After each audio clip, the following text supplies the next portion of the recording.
You got to take his old man nap. Well, it's because I went out to the clinic today instead of Monday. Would someone be able to stream the thing for me? Oh, you were still on potato computer? My potato is still on attempting to be computer. What can we do to get you off of potato settings? Well,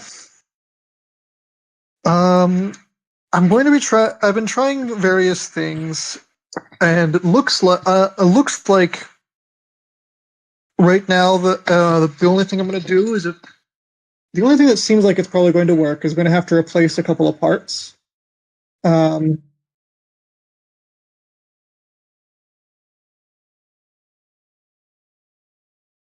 I tried finding a couple local ones, but where I'm at, I am unfortunately just far. And I probably could drive a decent ways out, but I'm just far enough into the boonies that I have to rely on ye olde local person who's like two guys in a shed. And normally I like those two guys in a shed. This one, however, is proven to be unreliable.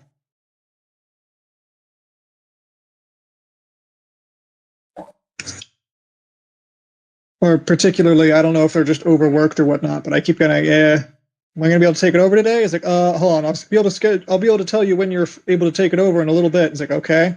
5 hours later. So you're gonna tell me when I can come over and take the computer in to be looked at? And he's like, I haven't forgotten about you. He's like, cool, that's not what I asked. It's been like that for like a week and a half, and I gave up. He's hitting you with the we still talk about you. Like, yeah. What the fuck? I would just move on. He doesn't deserve your money, homie. It's a business at the end of the day, and we live under our system that is awesome person. So just move on. Also, never death and taxes. Death and taxes. Yeah, death and taxes.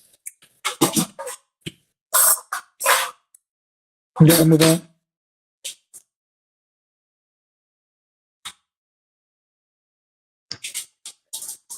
Indeed. I'm gonna mute real quick while I grab some food for the start. Don't worry, I'll still be here. For my intro and things.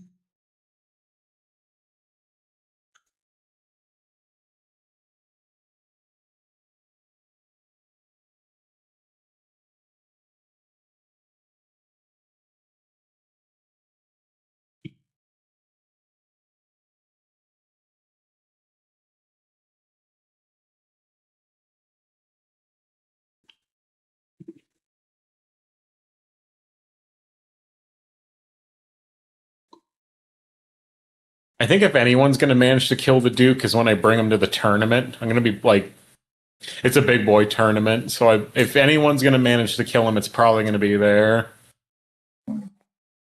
Interesting. It's usually because people don't run monsters because they're off meta. They're kind of bad unless you have the ability that I bring usually. So because they lose combats usually, even if they kill a bunch, they just get outnumbered. Oh shit, Warhammer. Sorry, Warhammer Fantasy. Talking bullshit, unless people want to talk about something else.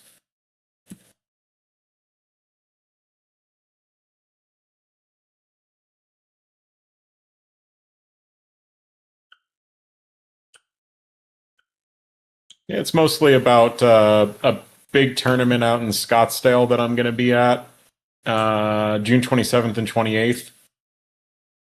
It's the Square-based comp guys are running it out in Scottsdale for a 2-day event. Has a big prize pool for both painting and playing, so looking forward to that.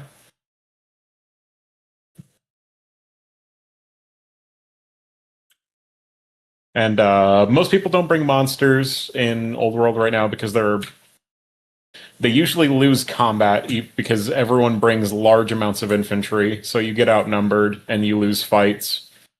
And monsters tend to be slow, and if you get caught while retreating, you're just dead. So. Yeah. Although someone might have the foresight to bring Monster Slayer, which just lets you kill monsters on a 6 to wound. Just no save, do not pass go. No matter the wounds, you're just dead. That's about the only way to actually kill the Duke. Damn.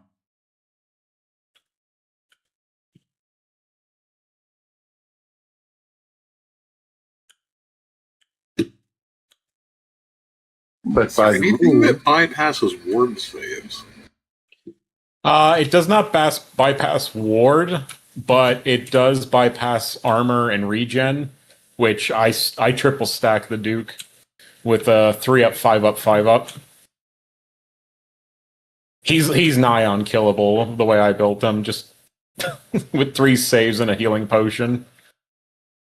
So what I'm hearing is that someone needs to introduce the Lady of the Lake to Slanesh to lose the ward save.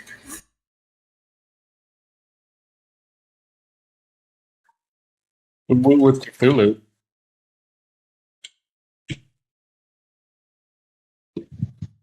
I mean, demons have a 5 up ward save as well, so I'm just saying.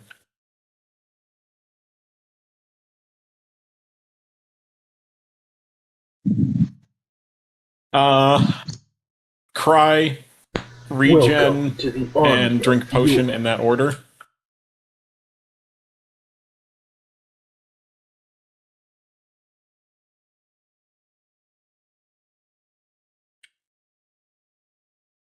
Well, so you see the defense against that is, did you bring a champion?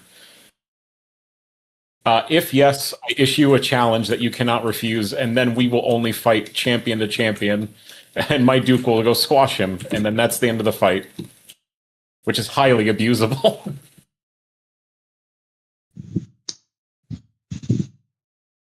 Rejoice. You have the power of 1v1 me, mate. Yeah, literally, he just walks up to big bricks of units and just says 1v1 me, and then people are like, no, I don't want to, and I'm like, that's neat. You can't. You can't opt out of this. Who are you giving me? What do you think this is? Consensual? What was it? The one that gave me the most run for my money was literally just a Black Orc champion. Just like a unit champion for Black Orcs, not even like a named character or anything. He just survived like 3 rounds toe-to-toe with the Duke, and I don't actually have an explanation other than like lucky dice rolls.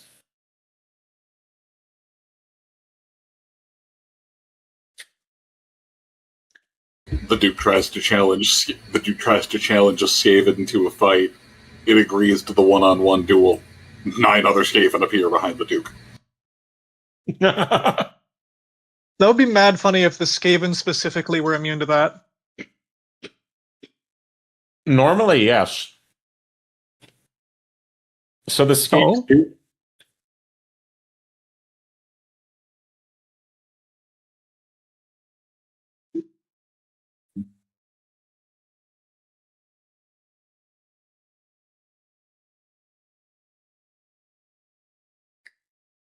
Pretty sure that's supposed to be Jackal. So, Skaven actually do have a rule that's hilarious, where their characters can fight and then dip to the back before their initiative step is over. So, the saving grace for Skaven is that they're like I-5 base, like a fucking elf, but they cost the same as a Bretonnian peasant. So, you just stack a bunch of assassins at the front and then just like pop out the back when it gets to the enemy's turn to fight, and you just have them take out mooks instead, and just rinse and repeat. Which is just peak Skaven. Die for me, Skaven slaves. Basically. barely. Hey, good job.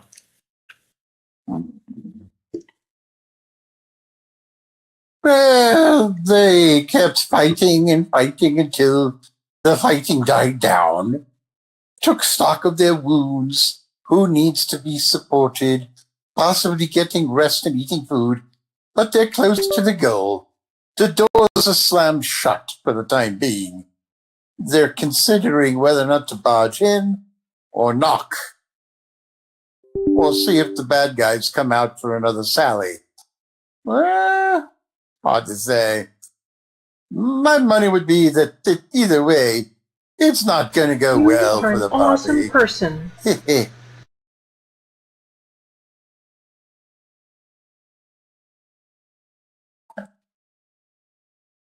I mean, it's not like they have Amazon drone delivery to bring them fresh potions and ammo.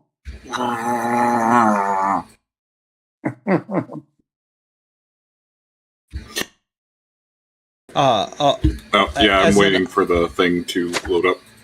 As an observation, we have plenty of potions. We have hardly used the ones that we just got. So, go to your announcements.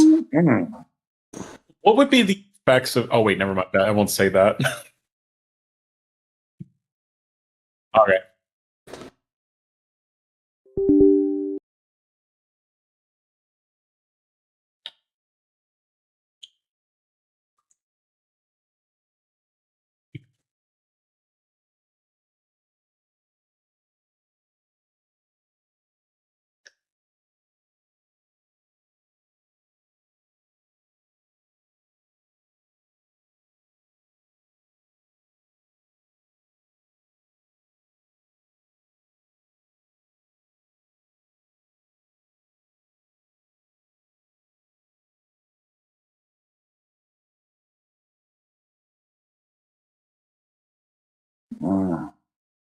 Why does nothing work?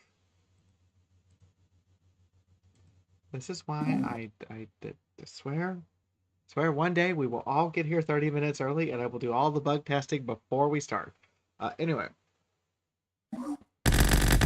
Where's the fun in that? So first thing, there's a radical schedule change for Saturday. We're going to be playing Gallery.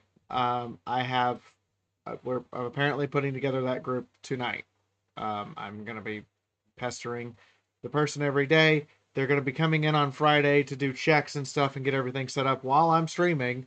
And we're just doing it because this was not planned and it should have been planned. And now I've been drafted into it. So you're coming along with me. Second radical schedule change. I am streaming Sunday. My tabletop group is not meeting due to 2 people not being there. So I am streaming Sunday.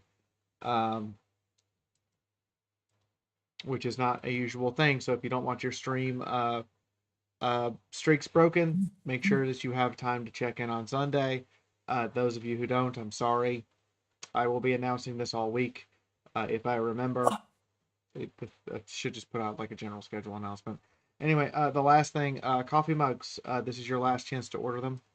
As I announced on Discord today, at present, I do not have enough orders to justify a full reprint. And I do not have enough orders to justify more of them. I would need $225 to justify that. So if you want a mug, this is the last day. We're shipping them Friday. So if you want one, you got to order it now. I can't promise I'll ever be able to do this ever again. That's how it is. So if you want a mug, if you want a replacement mug, this is your chance.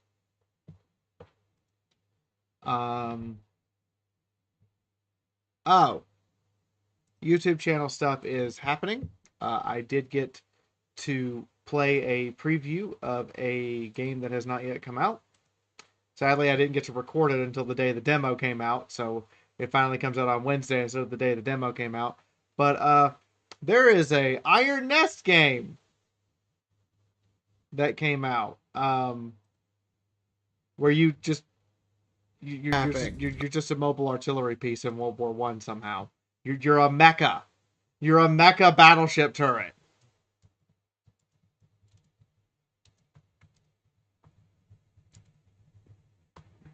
But yeah, that's a thing. There's a bunch of other videos over on YouTube, so if you get the chance, please do go enjoy them.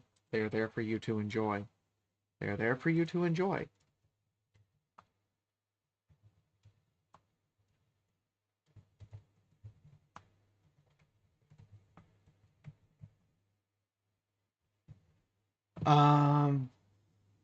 That's all I got.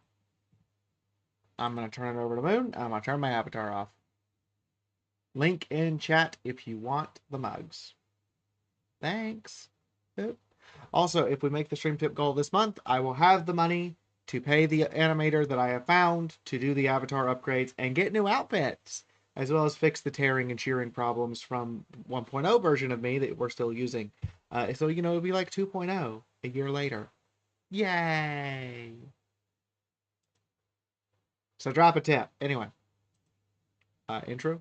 Is that a thing we're doing? Yes, intros. Okay. I am Fiora. I'm also Bling Lucia Blick, your Ice Witch of Kislev, who's still slowly becoming more responsible. And I'm also Fiora, your camera person and person who's going to get stuff done tonight. I haven't started up the tabletop simulator yet because I'm slow. Next. Aha! Yes, a doodle. In Sata nan in Ind. Arital Tehesaurus Magel non Lustria. Or in not Elven. My name is Doodle, brain cell 2 of the 1. Unfortunately, the other brain cell isn't here. But I play Thesserau, Blade of Lustria. Next. A moment of silence where our lost brain cell would be should he be here. Were he here, this is where he would introduce himself as Oscar Hertzsprung of the noble house of Hertzsprung of the city of of Null, which I can't do nearly as well because I'm just not Oscar. His name is Albion. He plays Oscar Hertzsprung of the minor noble house of Hertzsprung at your service of Wissenberg and Nuln. Sorry, I've listened to it too much. Next. And I am Rental Athan. And I have the honor of playing Rodlin the Wanderer for you this evening. Scryer, prophet, wandering wizard, and party old man. Hi, I'm Shiny Star, and I'm playing Sir Andre Morehire, noble knight of Bretonia. I am riding the high of our quite bountiful victory against the Skaven, though more is surely ahead. You're also drunk. Yes, that too. He is also drunk on decent wine that was ferried to them after they take a moment to celebrate finally catch their breath after felling an entire digging operation of Skaven, as well as some of their foul scampires. Oh, those were annoying. I can't say I've ever seen that wine comes in a cube. It's the cheap wine. And I'm Gonzabi, the voice of Cletus, who has done your intro recap and will occasionally butt in and make comments and such. If I'm not dead yet.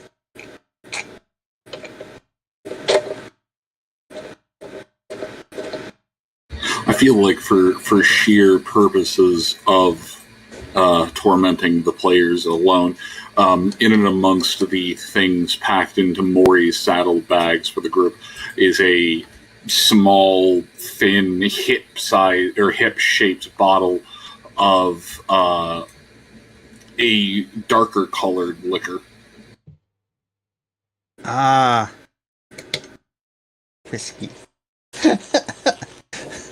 Or brandy. Yep. It is simply labeled Cletus's catnip, and it smells like the inside of a tavern. But if you're brave enough to taste, genuinely taste like the best mixed drink you've ever had, because somehow the alcohol burn isn't there. Ah. No, I don't need more mind-altering things. Oh, come on, it's quite delightful. No. I'm already having trouble keeping my temper. I mean, if she were to drink it, it might do the one thing Quattle always asks. Open your mind. Open your mind. So, couple things. Moon, I can't find your game. Yes. Hang on. Second thing, Doodle, do you have a fan on or near your microphone? I do not have a fan anywhere near my microphone. Huh. I occasionally am rattling things as I'm assembling a chair. It might be me. I don't know if it's coming when I speak, but No, it's something. Something is causing her microphone gate to open and close repeatedly. And I don't know what it is. It sounded like a fan, but I guess it's not a fan. I mean, there is a fan on this level of the house, but it is not. It is nowhere nearby. But I can fix that a little. That should do it. But like I said, I'm also tightening screws and shit on a thing, and it's a little noisy. Glad you're tightening those up. There was a few loose. Yeah, well, problem solved on that end.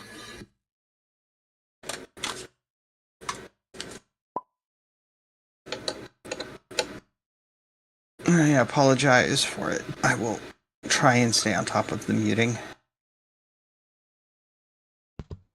You're fine. It's just an observation. Okay. Moon, it's all yours.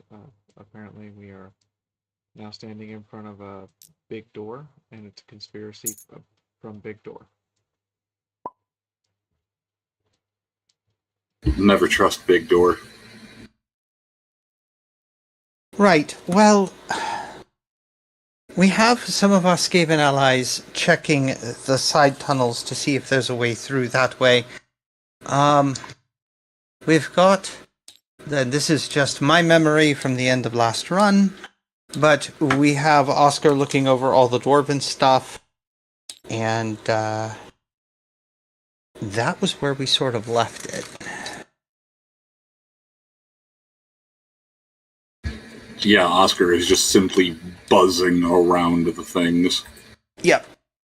In which case, I suppose, if we're going to be here for a minute, and it looks like we are, we should probably do the food thing.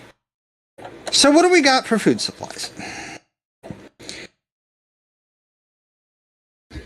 There are, in some of the crates that have been smashed open that haven't been contaminated with the remnants of a smashed apart Skaven,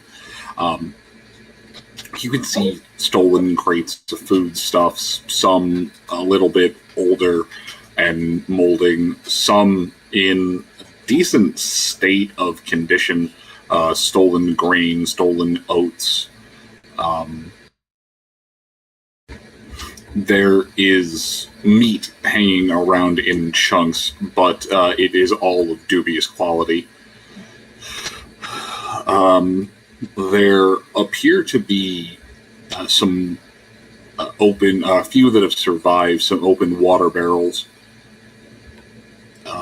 The ones in this area, though, have a greenish fog that has settled over the top of them. A few back here are in decent enough condition to be considered, well, they would have to be boiled, but would be considered safe for consumption. And Maury has in one of the side pouches on the bags enough trail rations to last you all for a few days, along with some odds and ends personal effects. The butler has done his best to assemble a care package from home. That is good. If we're going to be down here for a few days, given... I don't want to be down here for a few more days. I'm so tired of this being in the dark.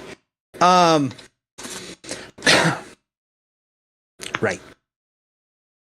All right. Right. That is one of the things that would have been taken to Maury. wrapped up tight in a bindle and actually stowed inside a hard case. You would find some fresh produce, fruits and vegetables that were bought from local market. Go ahead. Sorry. Oh, sorry. No, you're fine. I was going to say, I vaguely remember that from the last run. Okay, yeah. Just they smell like the outside.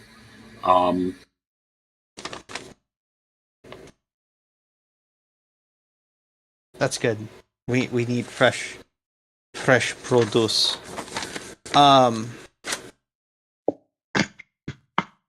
Right. Fresh food from home. We could not really camp, but I suppose eat a meal.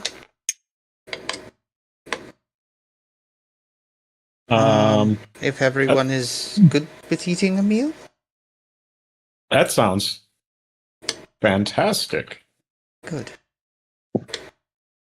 I mean, we have to either wait until our local dwarven expert spots something we can utilize, or until the Skaven come back with a a path around, or until we decide to blow the archway up.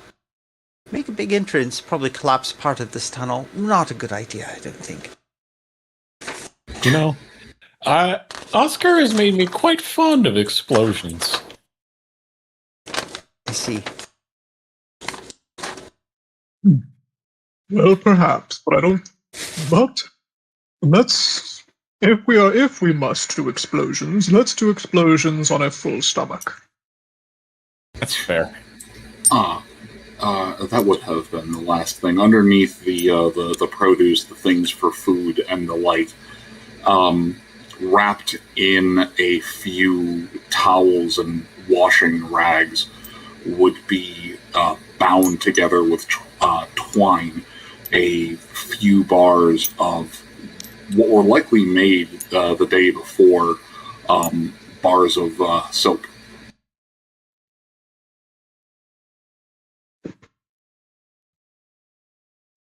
Bars of Interesting. silk? Soap. Soap! Sorry, I heard silk. No, I was just not facing my microphone. Good. But yeah, bars of soap, simply with a note from the butler. I cannot imagine how filthy it is down there. He would be correct. I suppose we could fashion a tub if some would like to get clean. I don't really want to be making this a vacation spot, though. Really? I thought all the viscera and gore and rat shit would make it a lovely vacation spot. Perhaps for a Bretonian questing night, but not for those of us who are more civilized. You flatter me so. On a quest already. The rats are squeaking in laughter. Or the couple who stayed. Yeah. All right. Well, I guess my job, being the one with the cooking skill, is to cook. So I will start putting something together. I don't want anything that's going to take a long period of time, so probably going to be cold. Unless we can get a fire going quickly, which I suppose we could. If we can get a fire going quickly, Fess would say, not noticing the bits of burning there's already detritus around her. I was gonna say, well, she's not in her right mind, as we have sort of established a little bit. No, I'm sorry. It's just like Fess framed. So Moon, that is a 0-0 on a observation check. So yes, it's just Fess with her back to the burning bridges. Just if only we could find some way to get fire down here. Fess No. said obliviously. Not even that. We should. I don't know if anyone wants to start a fire. I don't know how long we're here, and place is burning.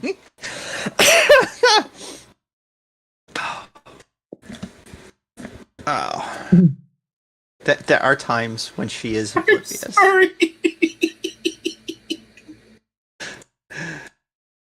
Oh no, it's beautiful. Please don't. You're going. I'm not changing it.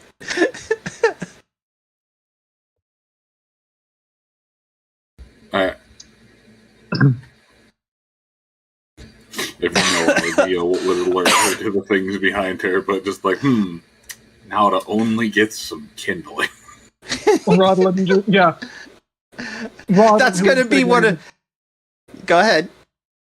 Rodlin, who was just getting ready to like basically take a watch, sees this and just kind of like slowly blinks and turns to the fire, slowly blinks and turns back. What? Oh, just... I hate to be obtuse, but you might want to look behind you. Slowly turns. I think he's trying to be acute. Shorter. I don't know math terms very well. No, that would be obtuse. No, wait, all right. Clearly, I'm not... the darkness, the lack of sunlight must be doing more to me than I thought. All right, fine. I am curious about one thing. What? I'm not familiar with the biology requirements, but would these bright flames help alleviate some of the... Nope, they do not. Has to be the sun. Above game, has to be ultraviolet light and heat. But... or infrared. Rodolin. Yes? Andre leans over and like half covering his like lips and like whispering far too loudly, like a drunk person would. He just says, "I think she's in Froggy Land. I don't think she's noticing what's going on here." I know exactly what's going on here. I'm fine. What? You're not as quiet as you think you are. Oh. All right. Let's set up a camp, I guess. Maury. And Andre will just like put his hands on his knees to steady him and like lean down and look Maury in the eyes. Be like, "Is my squire okay? The vampire didn't eat him, right?" Maury nods. That's reassuring. He looks around for a moment and Maury, he has more. His brain isn't that small. No, he's looking around on his things, trying to find something, and then just oh god. So he would look to Lucia, and in very choppy Kislevian, note, bag, shiny man. Huh? Wow.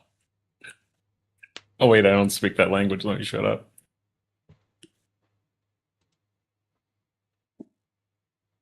He doesn't have hands. He can't grab things out of the saddlebags. I didn't hear what he said. He said, note, bag, shiny man. Starts emptying Andre's bag. More would shake his head, walk over, and presents a hip towards Lucia. Looks in her bag. There are sensitive things in there. You're looking in the bear's side bag? Yes. There's a handful of smaller notes and things, mostly just documents from the butler, though there is one addressed to Onder from the Squire, simply just, I've been attending to my duties, my lord. I have even been learning to do the letters as you instructed. Blah, blah, blah. He's just like, I have been upholding my squirely duties in your absence. It's been so long. Please come back soon. Wow. You all have been gone for almost or more than a week at this point. Andre will almost he'll sniffle and wipe a tear away from his eye, and just look at Lucia, and just hold the letter out and say, "You see this? He has left the peasant class." I'm so proud. You act like He knows how to write. You act like I'm completely not outside of the peasant class. No, I think that's why he said.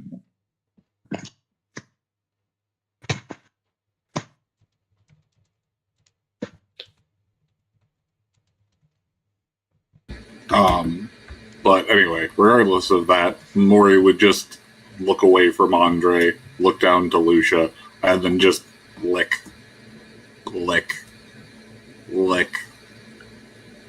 Head bump. I am alive.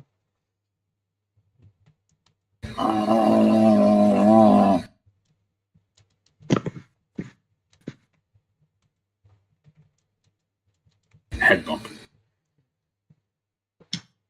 Would one of you be able to ask Mori about the young lady and her family, how they're adjusting?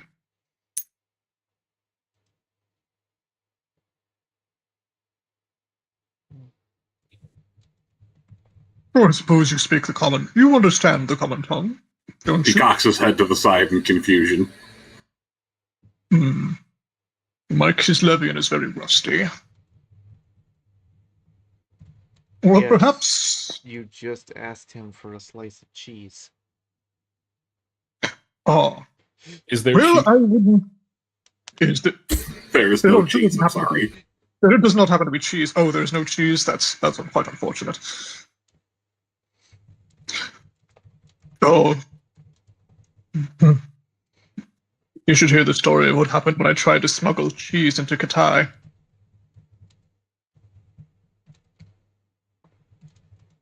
And Cathay. Mm. It was quite the story that never seen a soldier grab their rear end so quite so desperately.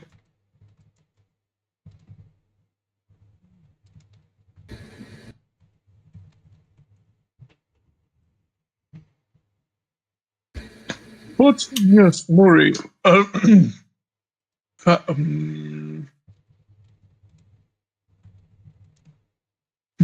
in Kislevian with a horrible accent. Magic child status. Just slowly blink. What? How child adjust. House 2. Oh, grammar. How child adjust to house. Kislevian grammar always gets me backwards. Slow.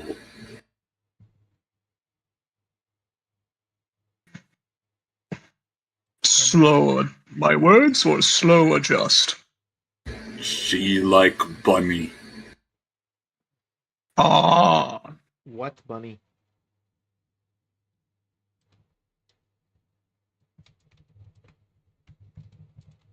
Small like bunny. Energy, fast, skittish. Heidi.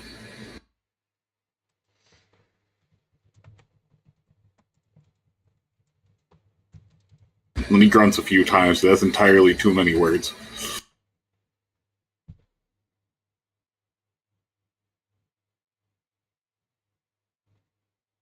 And goes back to just scratching himself with a paw.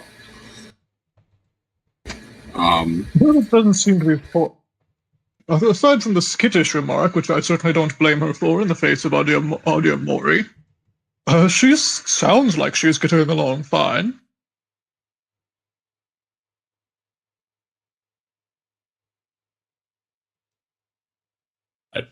Maury is precious. I mean, look at him. Andre will just point at him. He is, isn't he? He's just a big old softy. Big, There's a hungry, teethy softy. There's a cry from the back line as just, is that a polar bear? Turns around. Yeah. Yes. It is a talking polar bear. Oh, I thought it was a Kislevian male. Is he friendly? Reaches over and pets Mori. Only if I tell him not to bite. Very scary. All right, they are going to have to make less self-control and more or less self-control and more can I pet that dog rolls.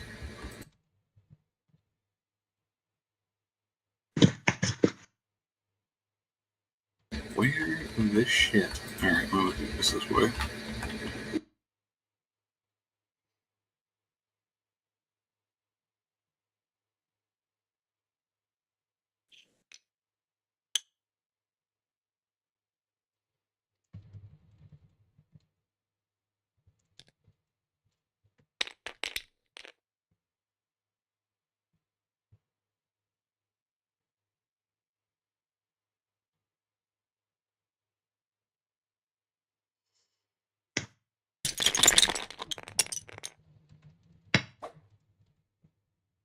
Oh, okay. Yeah, I accidentally simultaneously clicked all of the fire tokens at once. As one does.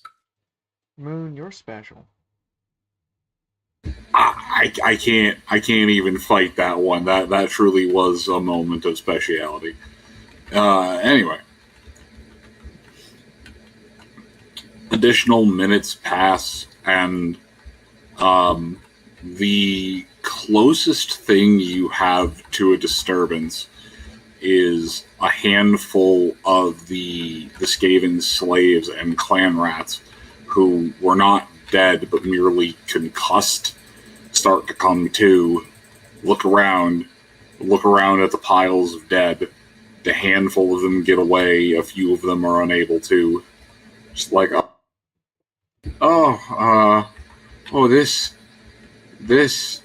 this bad. Niaro, looks like there are survivors. Yeah, I guess Niara would not have gone off scouting. He's not in the condition to. Yeah, well, also, he being in charge, he should not be out scouting with his people. He should be. The chain of command. Yeah. And it's the chain that we beat everybody with until they know who's in command. Are we gonna have to get? This is where sounded like Thesserau's secret adventure with the Dark Elves. She has encountered Dark Elves. She did not like them.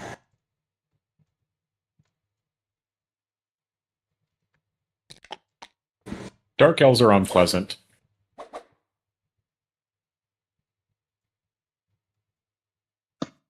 I'm gonna probably have to help Niaro understand his place as a religious nutjob.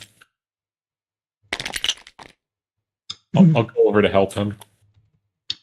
While that is happening, Rodlin will scout the. And he's going to start walking through the bodies and trying to determine how many have survived. And also double check if either any of the rat ogres have survived. So there are actually a couple of just rat ogres that, in spite of everything, have actually survived and are just working on the tunnel. Yeah, they're just digging. Nonplussed by all of this. their Skaven taskmaster cowering for dear life as all of this is going on. Just, continuously uttering commands to the rat ogre. Just dig, keep dig. No fight, just dig.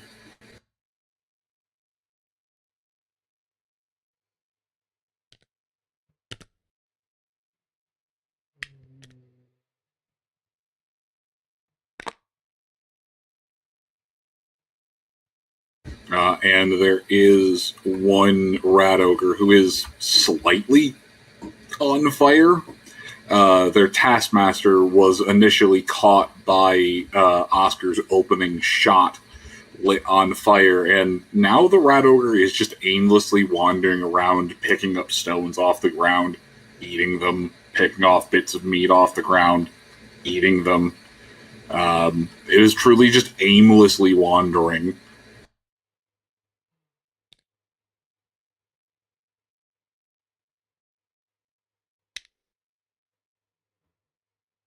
It right now is currently being held in something of passivity by a Skaven musician doing everything in its power to keep the rat ogre from eating it.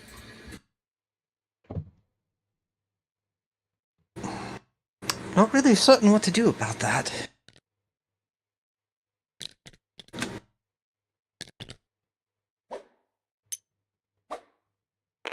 Yeah. Hmm.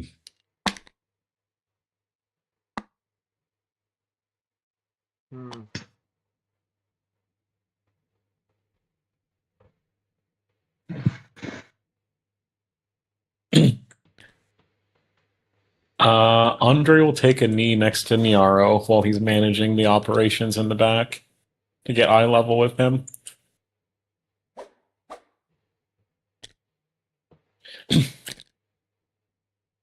Oh. Hey, look, he squeaks. Hey, Niaro. I do suppose this, after the battle, an important part is going to have to happen. And, we're not exactly in a position to take prisoners. So, we will have to talk to those that are in good enough shape and offer them the light of Sigmar and service to him and you and the others. Well, we can't afford at this juncture to have them warn whatever is up ahead or even have the bodies around to join the ranks of the undead. So the gravely injured and the dead will have to be organized into piles and burned, so not to bolster the ranks of the dead behind us.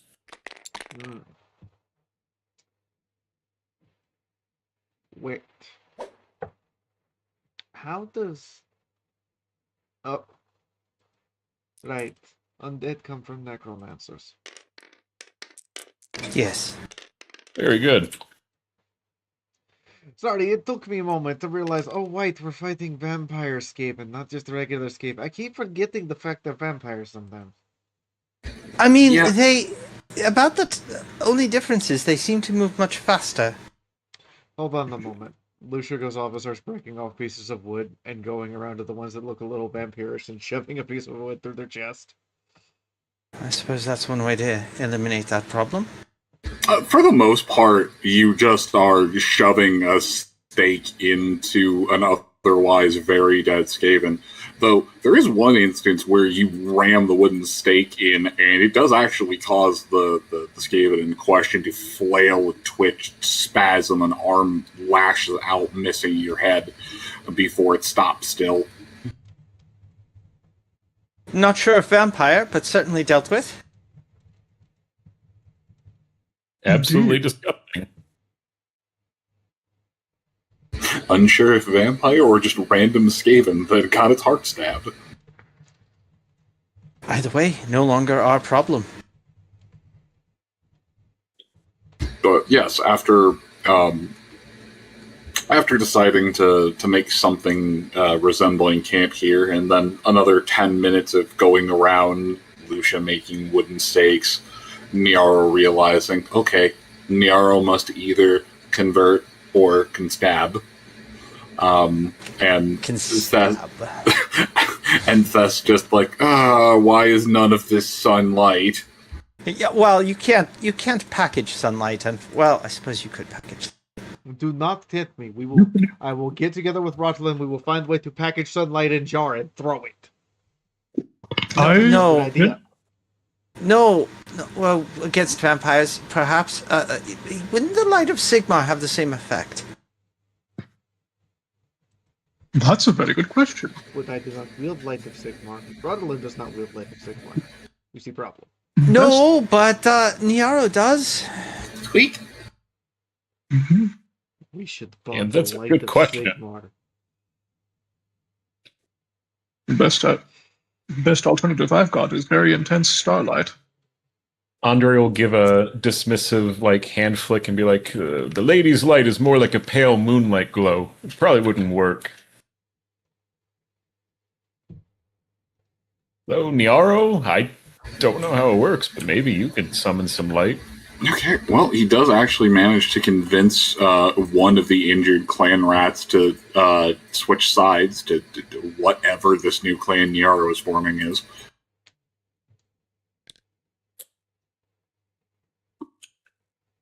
That's useful. I rolled to see how high the Skaven's will to live was, and it barely passed, but yeah. Though there's a handful of other ones that just have to be stabbed or hammer timed. Let me look at something real quick.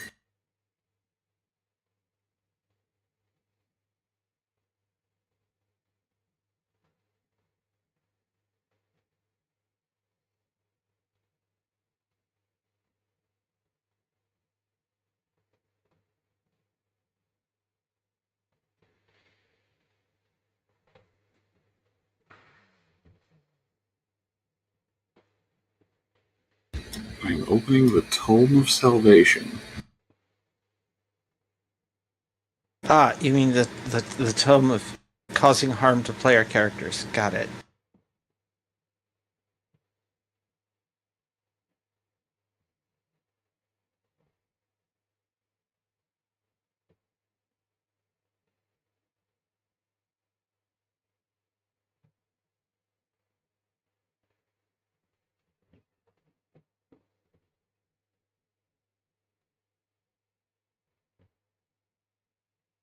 You know, you said that, and then my Adobe froze.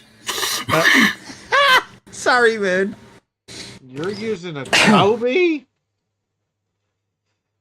Acrobat reader. Yeah. Yeah.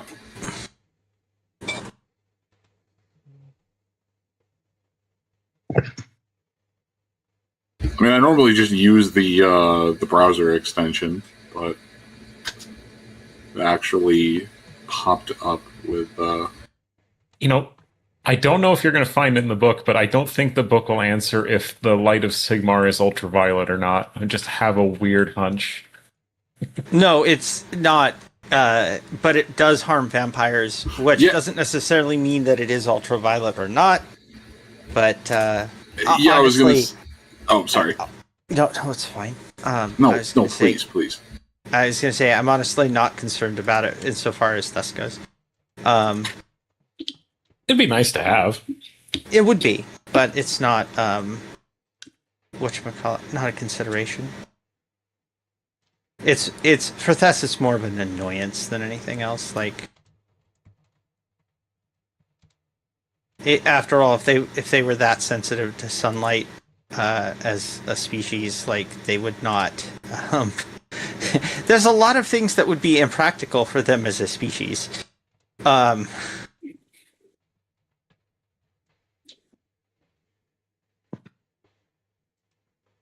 too worried.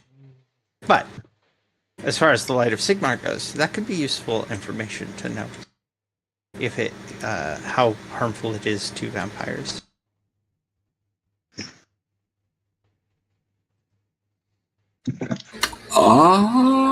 Let's see. Definitely that. Given, definitely.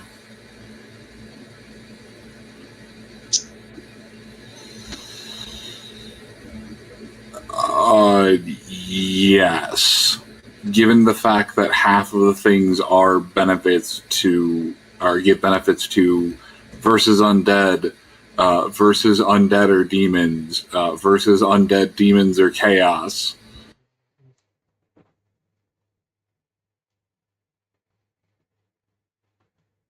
Yeah. Given the sheer number of things that looked at undead, demons, and chaos and went, fuck those up in particular. I mean, they are the big enemy. I Yeah. think we got a pretty good reason.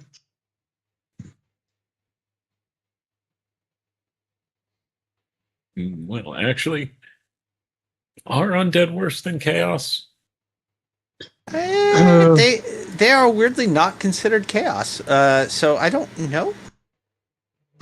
Indeed, it's very odd. They're at least they don't presently have great and almighty, great and evil divinities backing them. Powerful forces, to be sure, but not quite foul divinities. For the moment. With the undead, it feels like the soul is trapped for these beings, but chaos, it's wrong. It's just twists whatever it was. Yes, the enemy will do that. Well, anyways, that's why I think chaos is worse.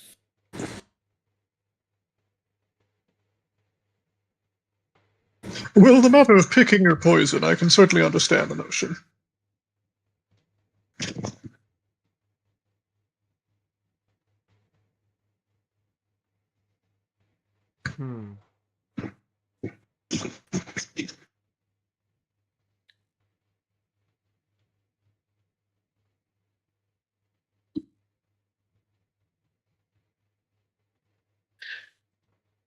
I don't even have a magic sight, and this place just feels wrong.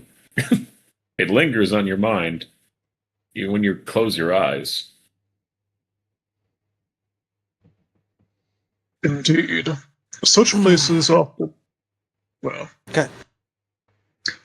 many such many such foul places are often so dense in either the thought of evil or acts of evil that, well, let's just say that foul feeling isn't necessarily just psychological. It's like you can you can still see a candle's light when you close your eyes if you hold the candle only an arm's length or less than an arm's length from your face, or turn your closed eyes toward the sun. It doesn't take magical sense in that same way. It does not take one trained in sensing magic to detect foulness in the air when it's thick enough.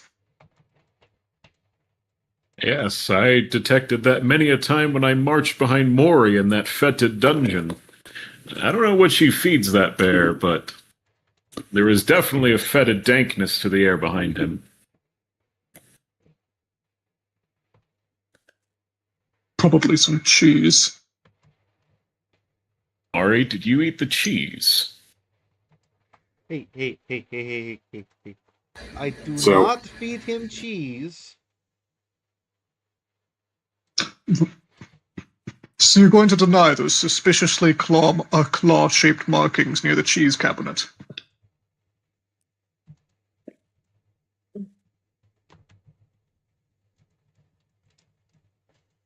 That we have some very, very, very picky Skaven scuttling about. Skaven are known to love cheese. Perhaps we should put begin utilizing it in some traps. What would be warpstone? Giant warpstone spring traps that kill Skaven. Well, tiny amount of warpstone. Lots of spring.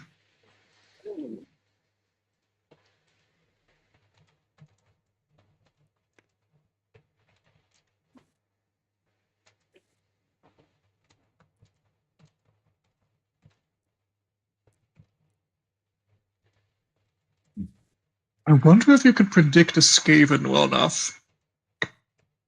You would have them falling or sending each other into traps. If you make the trap valuable enough, we've certainly seen that they will betray each other for things. At least the ones that we're not allied with. I wonder what would happen if you just throw piles of warpstone into their ranks. Okay. That's probably not good. So it takes a moment, but you'd actually see as Niaro is fiddling around with a few things, thinking, like, can the light work? He's like, Niaro, no. He tries a handful of things and then finally manages to get the prayer and the blessing right. The double speak of Skaven and the faint lisp that most of the Ratmen have, taking a while for him to get the incantation right. But he begins shining. It's only for a minute, but he begins shining with a nimbus of light. And given that, like, 90% of the Sigmarite spells are like, it's basically sunlight. He's going to wander over to Thess, and it won't last long, but for about a minute, you've got the effects of sitting in a sunbeam. Oh. I mean, we're real quick out of character. Are we doing a little bit more RP heavy to make up the time? Yes. Though Okay. I need to step away for a half second. I just need to take a quick bio. I'll be right back, though. And the moon Okay. is covered by cloud. Okay, I'll put something in our mission screen. For some reason, when you said the moon is covered by a cloud, I instantly thought, now there are two of them. You know, we do have 2 moons in Warhammer. I know. Adding moons in Warhammer makes 4. Don't ask how we got it. Don't ask how we went from 2 to 4. I know how you went from 2 moons to 4 moons. You got drunk.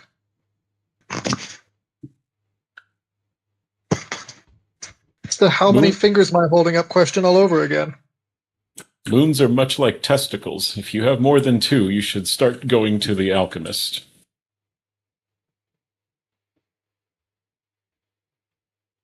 It's gonna be a really funny mutation to have. Like, that's specifically it. You just have a third testicle, and you go your whole life not even realize it, because it's not like people, depending on you go like 10, 20 years of your life not realizing. You always hear people say, "Oh, my nuts," plural. That's for my left nut, and they never specifically say that there's supposed to be only 2 nuts, so you don't even realize you're a mutant until you're 25. Wow. Is this like Rodlin's biopic, like backstory reveal? God, I fucking hope not. Oh fuck. Just the degree to which you thought of that on the spot. The powers of Yap are long and great. And apparently carrying an extra stone.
Can I bring one of these fires over? I can. Huzzah! There's the cooking fire. Yay! Just one more second, because I'm having to help with cleanup of dinner.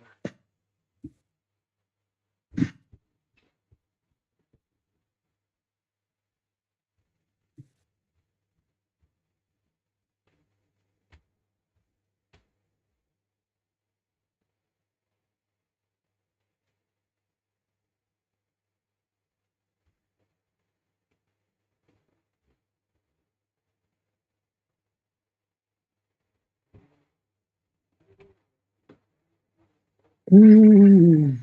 A Wimbowe, a Wimbowe, a Wimbowe, a Wimbowe.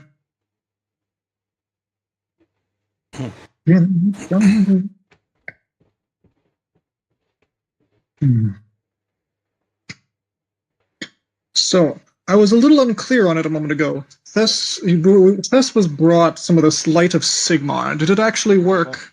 Or It felt like a warm sunbeam, as Moon described. I missed that description a little bit because of some lag. Glad to hear that. Meet to the cat. What cat Feel a man? little. Oh, of feel- course, the cat man. I feel a little bad for Thess being so deprived of sunlight down here. I mean, given it's an essential part of how lizardmen sort of work. Yeah. How would it's- lizardmen typically fight underground? Would they have like sun conjurers? Yeah. They do. They also have an artifact that is several, I suppose, that are sent with armies that basically make the surrounding area warm so they can function in cold climates.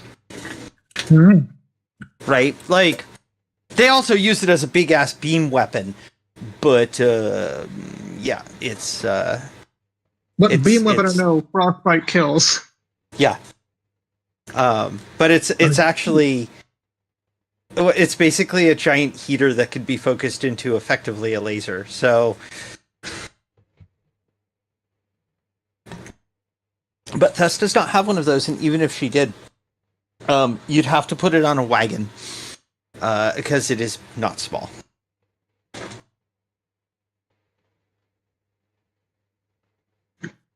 I see.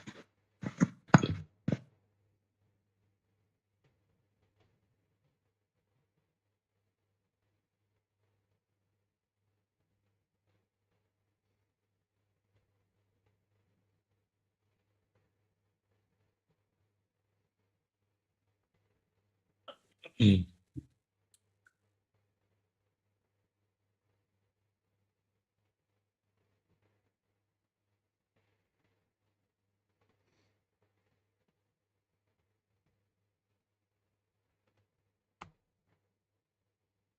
Anyway. You guys back? Nope, Moon is not back. Man, I went Welcome upstairs to and the did the army. dishes. How many dishes do you have to do? Because it usually takes me a lot longer than that. One Then pot, again, I one live in a pan, big one farm. pot, one pan, and 2 bowls. Oh yeah, that's I did have to scrub the cheese out because I made mac and cheese. once again the conversation returns to cheese. Cheese is good. Cheese is love. Cheese is life. Don't let me feed Maury cheese. We will be having a bad day forever. Indeed.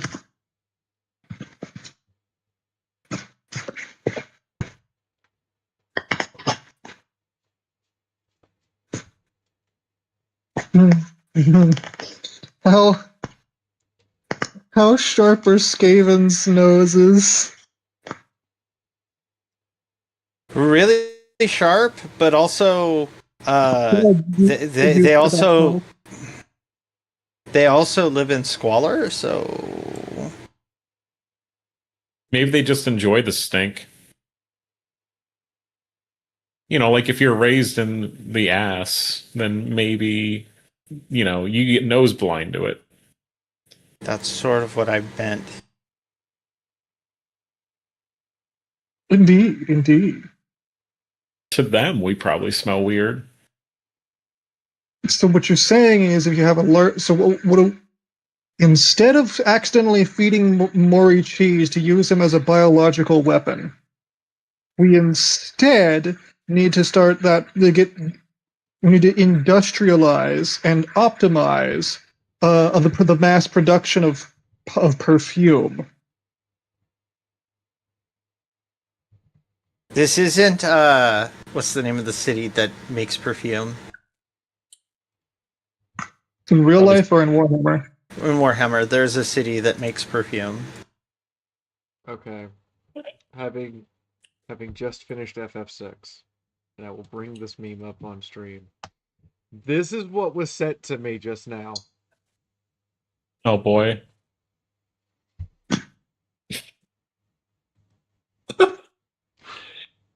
For those who don't know, Doma is from FF6, and is the first appearance of Doma. And Kefka poisons their water supply, which is cyan, and in my game that's Solar Aura's entire backstory is that everyone he knows was killed by Kefka poisoning the water.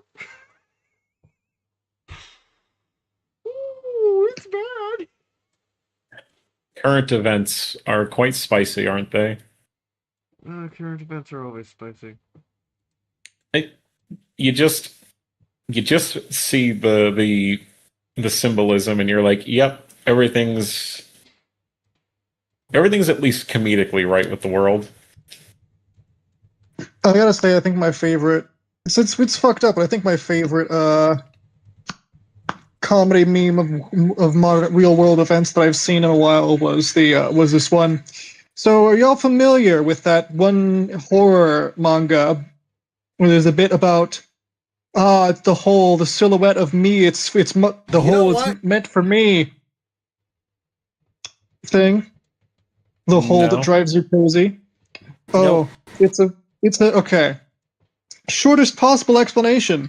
It's a little one episode of a series of isolated horror episodes, I believe, where the scary thing is you will go into these mountains and find this silhouette of yourself carved into the cliffside, and those who witness it become obsessed with trying to fit into the hole. And bad things happen when you fit into the hole. Then I saw, and the classic line is, "This is my hole. It was made for me." It's part of their mania. The meme that I saw was twofold. One person deciding to, for some reason or another, edit that manga panel out and to have the silhouette of a fighter jet, and a fighter jet careening down towards it. And text bubbles once again saying, "It's my hole. It was made for me." Then I saw a different person immediately following that up by editing that silhouette onto the two towers. Jesus Christ. Jesus. Oh God. That's what Moon has to come back to? We are Charlie. I came back to an actual train wreck. Jesus fuck. Would you Yeah. us? Would you like to look in the side chat, Moon?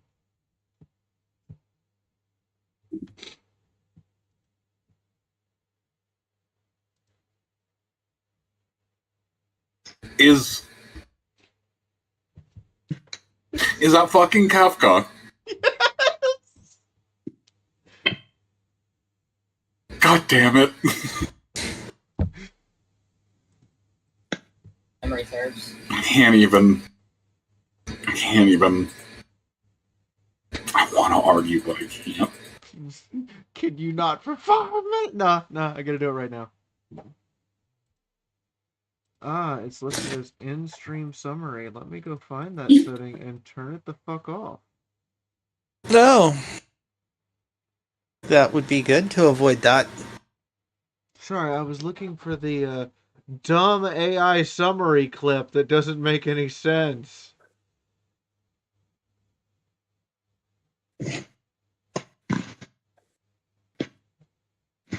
Okay, it doesn't exist on my thing yet. Damn.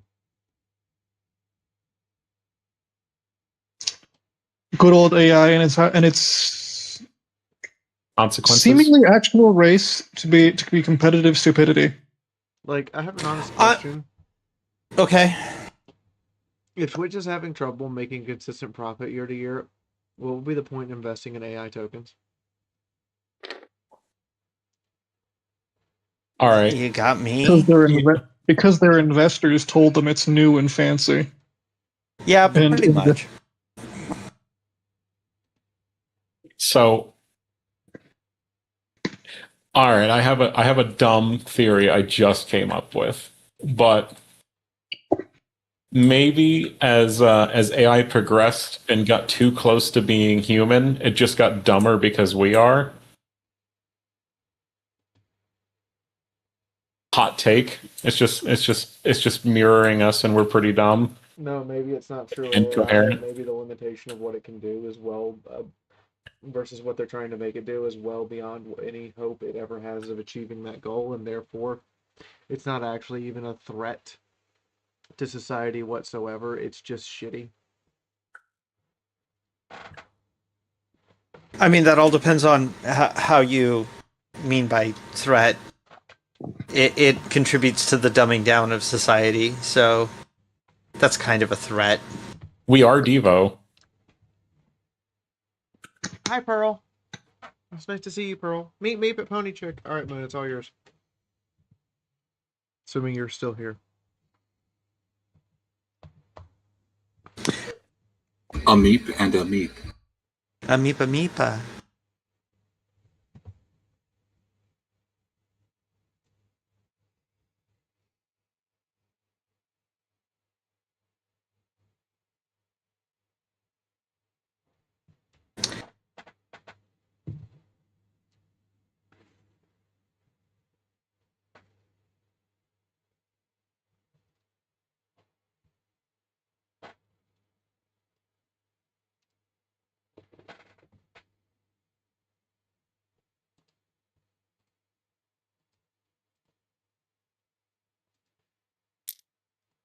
I know where I want to be. Sorry, just trying to get the campfire into the correct spot.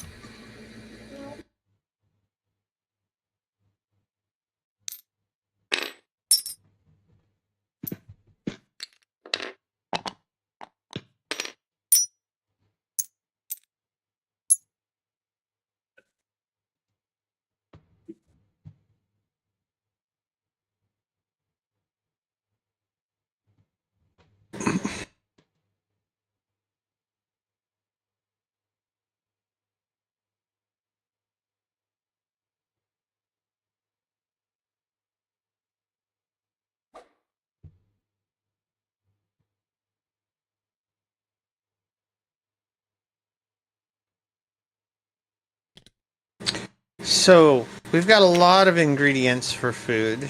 I think we're going to do hand pies using the flour to make a flatbread that is then folded over a meat and veggie filling with probably a savory sauce of some kind.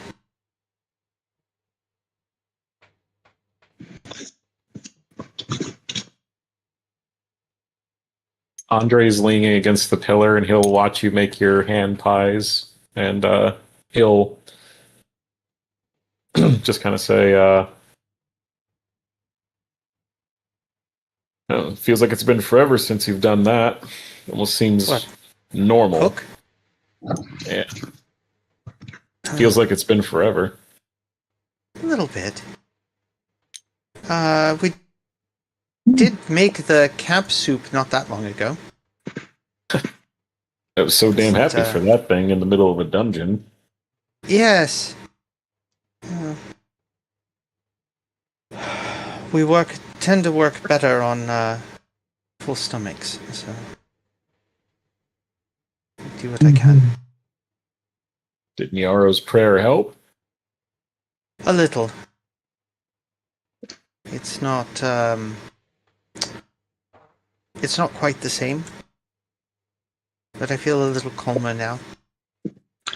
More Big sorry. even. Thank you. You For do the those of best us you who- can.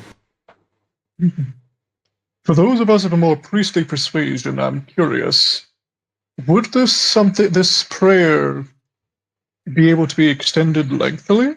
Or would there have to be a specific prayer for a prayer, i.e., like sunlight, to make the light stay longer? I mean, Andre will kind of look at Niaro. I don't know how it works for old Sigmar, but I imagine if you took the time to focus in your heart the fondness you feel for Thesserau and her kinship to you, focus on the memories of what went right and what touched you inside and helped you grow as a person, Yarrow. If you focused on that and channeled it to your heart outward while you're doing your prayer of Sigmar's light, I imagine you'd be able to extend it. At least that's how it works when I do it.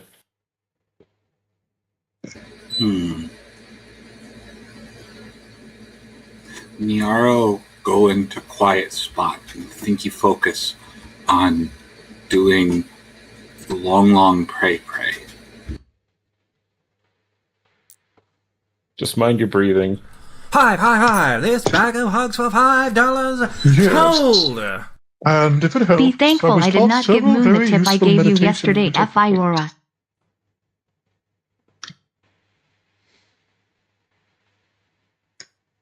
Might help you focus on your prayer more clearly. Okay.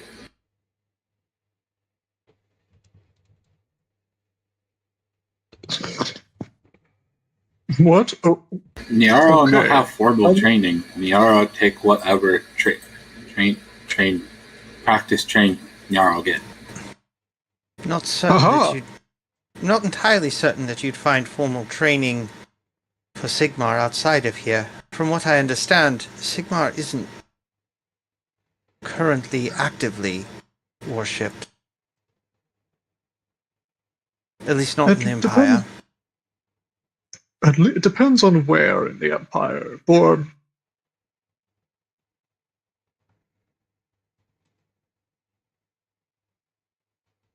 At least that's Andre's what Oscar has said. Maybe Andre's that really his tongue on this one. You could tell he's visibly doing it. maybe that why Niaro able to hear and be heard by the big Sigmar. No many people talking, so Niaro squeaks get through. Possibly.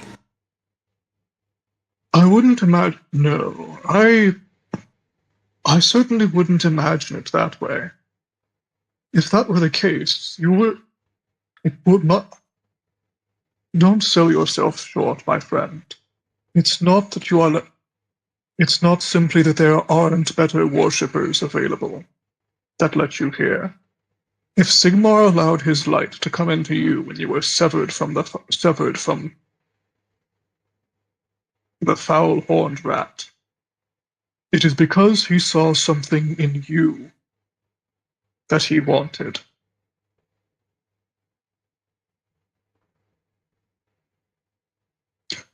Not simply you were the only one around. It's strange.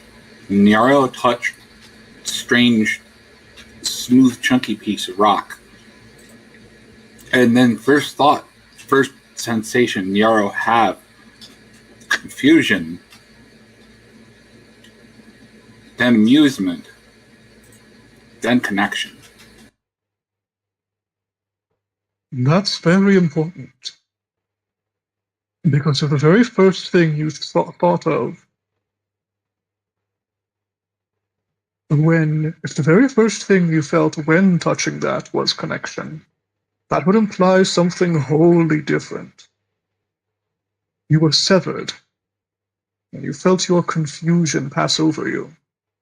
But only then, when you were freed, the light found its way to you. It wasn't simply forced upon you, nor was it simply some quirk of magic that shunted your alignment just to another deity. You were free, and thus you were able to choose to accept a path provided.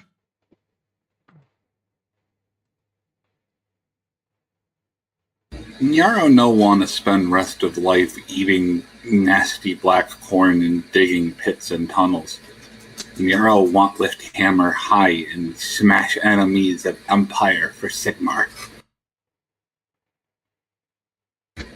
Nyaro realized this effectively trading one master for other, but Nyaro trade for master that offer Nyaro freedom.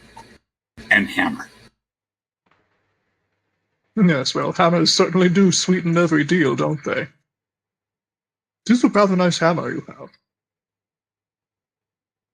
Oh, thank you.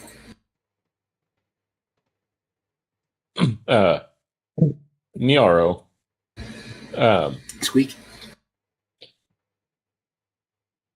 When you reached out to Sigmar, I guess it just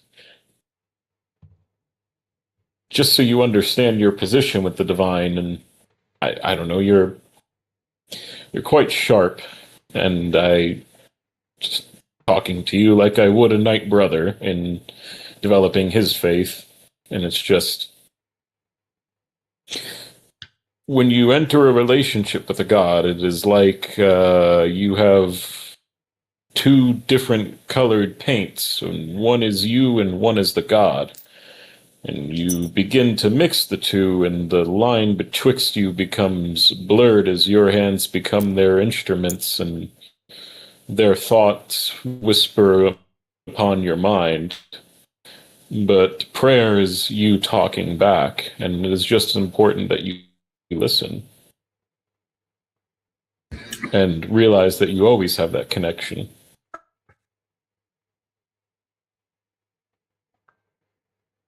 Hang on.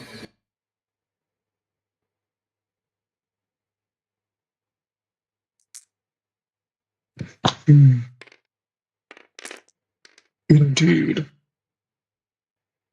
And through those words. Oh no! He stops for a moment, looks to Andre. That makes sense.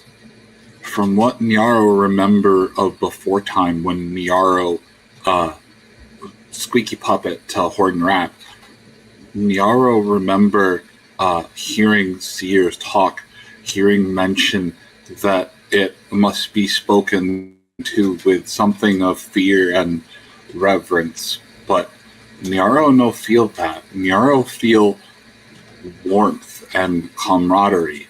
There is inherent sense respect, yes, but not like Horn Rat. No. Different presence. Nyaro try talk back with prayer. That sound like smart, think he thought.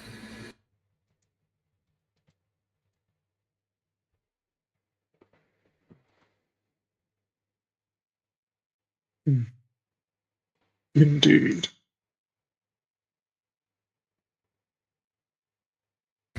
But yeah, no, he seems to grasp what you're trying to get at, Andre. It's clear it's not a thought that he's had to think about before, but it doesn't elude him as much as I think he expected it to. Andre will smirk a bit and nod and just kind of like glance around at the group. Or me with that 08 on intelligence. I mean, he's our smart Sigmar. God damn it, smart rat. You're smart, squeaky Sigma rat. He was smart enough to stop being like the rest of the squeaky rats. Go ahead, sorry. Yes, I'll try. No, you're good. So, how are you reconciling with the fact that his species has the spark in them? Spark of what? All species do. It's just a matter of whether or not they make the decisions to use it.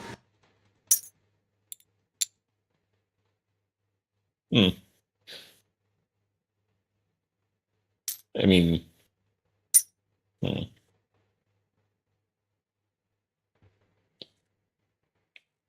I mean, the Gracias have a spark in them. They draw upon the horned rat, of course, but just because the spark is to a darker power doesn't mean it's not a spark in question.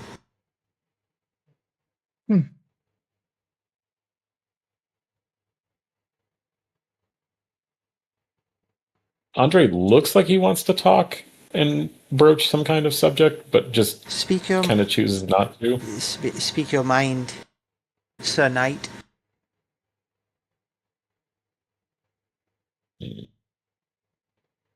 I don't bite, mostly because people taste horribly.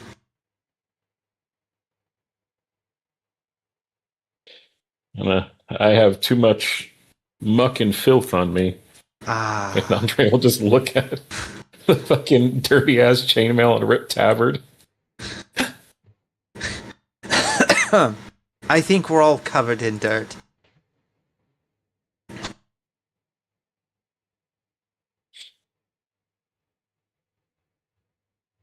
Hmm.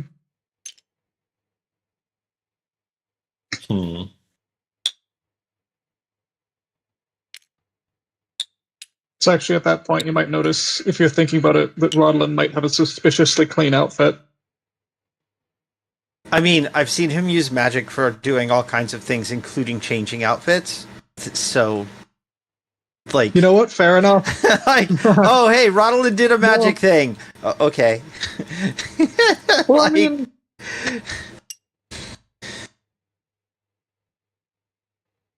Andre will flick a bit of scalp and eyeball off of his like armor.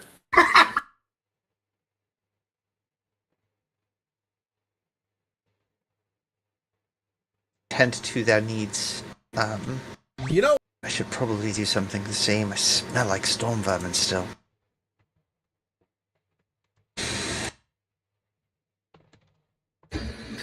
He opens an eye from his meditation as you hear it quiet. Niaro not say anything, but Niaro think it loudly.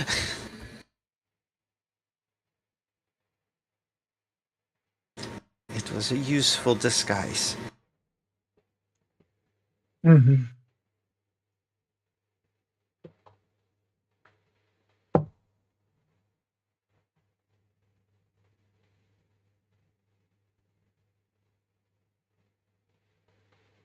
You've been kind of quiet, Lucia. You and Urson playing games in that head? Andre, if you haven't noticed, I'm always the one who says the least. Well, of course, but is there a reason for that? I lived in the wilderness in the north by myself with just my bear for how long? I'm not used to having people still. How old exactly is Mori again? Remind me. 1 year older than I am. Wait, Hmm. how old are you? How old do I look? That. I don't need to see the future to see the danger in that question. Mori over here just grumbling. Andre will just look at Rodolin and just facepalm.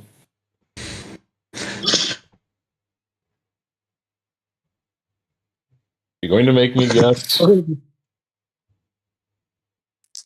going to make you remember that your Bretonian knight manners say you never ask a lady her age. So am I not a lady, or are you violating your mannerisms? Sorry, I've been around gunpowder and blood and viscera too long.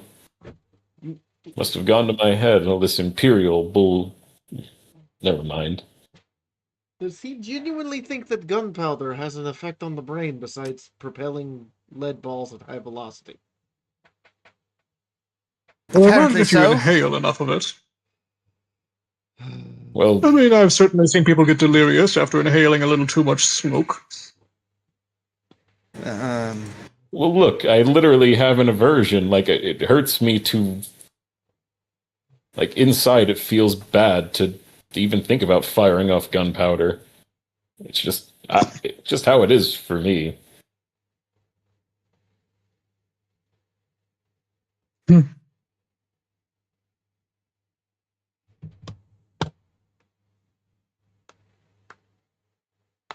God, Nero pipes up because this is entirely in character for a Skaven. What if Andre friend take gunpowder? What if Andre friend take black powder bloom and attach it to end of lance?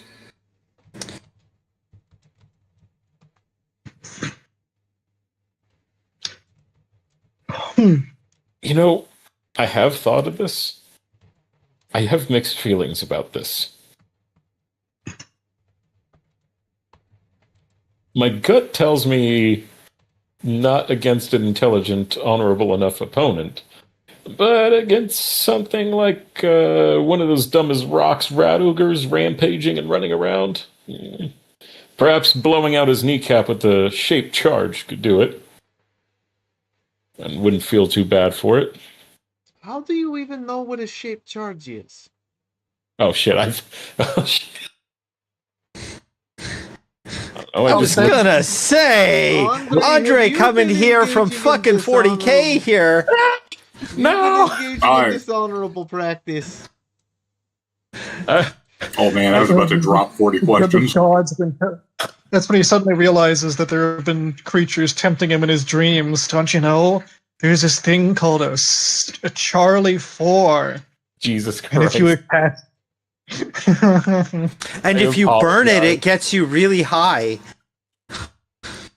Wait, what? Where? C4.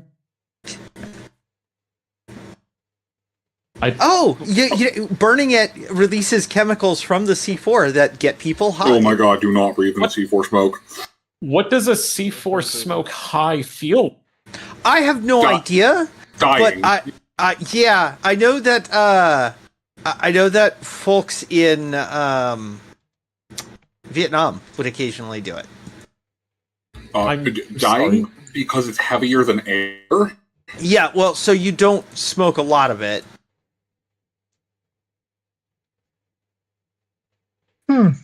I was not expecting this today. That's what you get when you make conversations like that. We will scratch out of the script shape charge and say powder charge.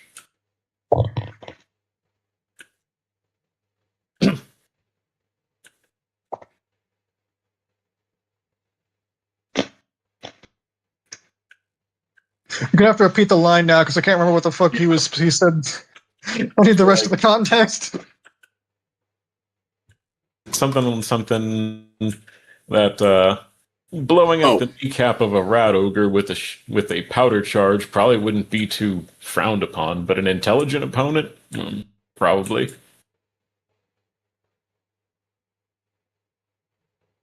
If they really intelligent, they wouldn't be in situation where powder charge to kneecap was option. I like the way you think. What think? Right. You just do. That's why we get along. He squeaks with a grin. Like, what think? Grin. You know, I'm glad that me and Nyar are on the same wavelength. No brainwave. 0. You see, when the brain is empty, when the skull is empty enough, it can in fact be used as a war drum. He gets it. He gets it. No thoughts, only charge.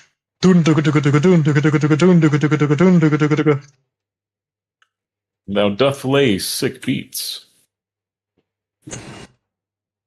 Sick beats are, of course, excellent.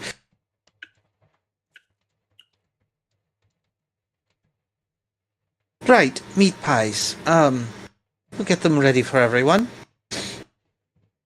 Make the rounds and I don't know how much longer we're going to be underground. So I don't know how many to make and how much of our food to use. Actually, If we have to spend another day in this hellhole, I'm going to wish for a Kemrian desert.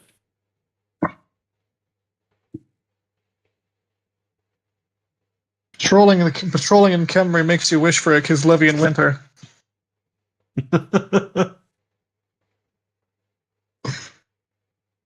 At least the dead in Kemri have the decency to not stink. He thinks the dead in Kislev don't stink. Maury. I said Kemri. Oh. You know, I suppose that would be a fair assessment. So the two places where the likely stink the least. I would have to get no closer to it, the Kemri.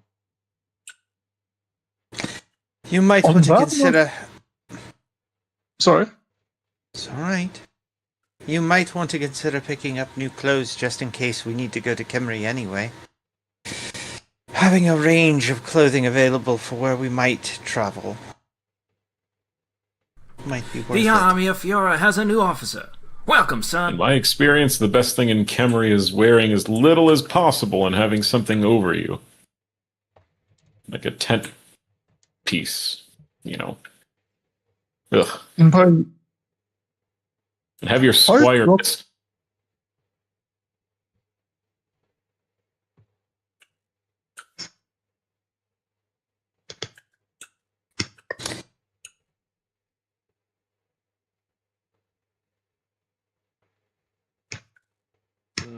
Andre will deadpan look at Lucia. Would you melt in Kemri? Like, is that a thing we have to worry about? No. although we might, Fesserel, will you? Yes. How would you be adapting to Kemri? Would you need moisture?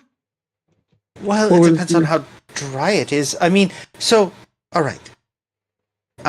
Unlike the unintelligent lizard type things, my people don't shed our scales. Mm.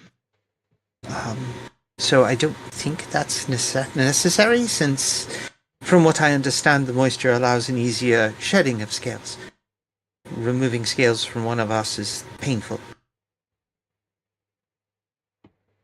We don't molt or shed or anything like that, so I don't think the moisture levels would be problematic.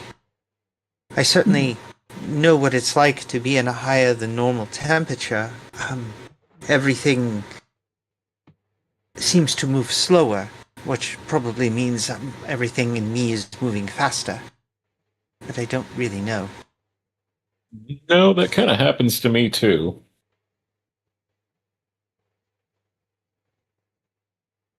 At least when the sun is that hot and it bears down on you. Kind of gets to you.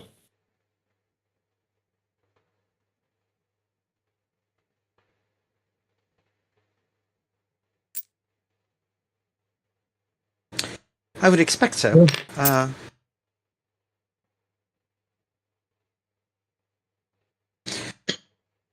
remember my own travels there. At the time, I wore a much more how to say.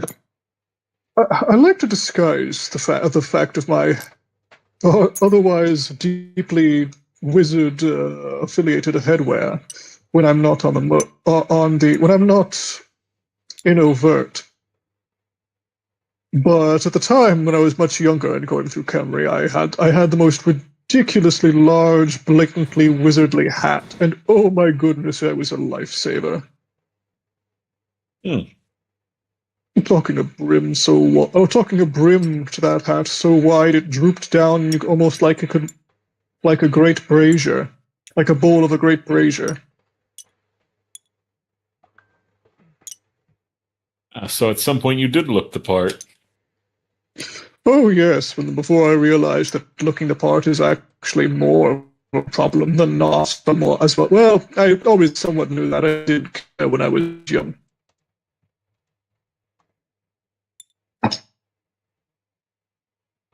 Now I save looking like a wizard for when I want to look like a wizard. Less, well, at least even when I'm traveling. Always do that around a city, but do you want to try it? Now do it when you're traveling too. Andre will smile and look at the between Lucia and Roddle and be like, you know, you two are some of the good ones. Yeah. Yeah.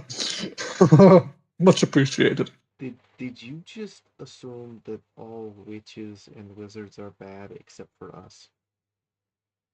No, just they have a propensity to. We'll unpack that notion another time. At least I We will, are anyway. not below. I will wait until we are above ground to beat him senseless. I will wait till we are above ground to beat him senseless. I will wait till we're above ground to beat him senseless. Please do. Sorry, go ahead. We sort of... Go ahead. I was going to say the two ladies who'd served as his who served to officiate his joust earlier just look to Lucia. It's like, I will wait until we get above ground. They just look over in unison. We'll help. Oh no. It's done with a smile and a somewhat coquettish grin, but it's like, we'll help. My charming personality. The mecha prisoner just takes a step back, like, I have been underground entirely too long. You know, I gotta say, Andre's charming personality brings all the ladies to the yard with pitchforks and torches.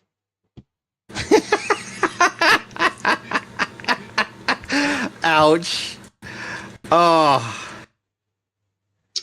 Hey, better bring the ladies to the yard than bringing their husbands with pitchforks. Yeah. That is coffee and it went down my airways. Look, don't hate the jouster, hate the tilting yard.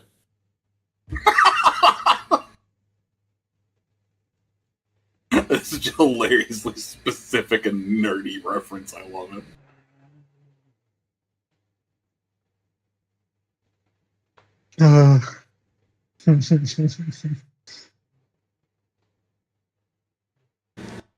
This is not to dissuade the commentary, but Thess, would you please make me a couple of rolls for putting a meal together?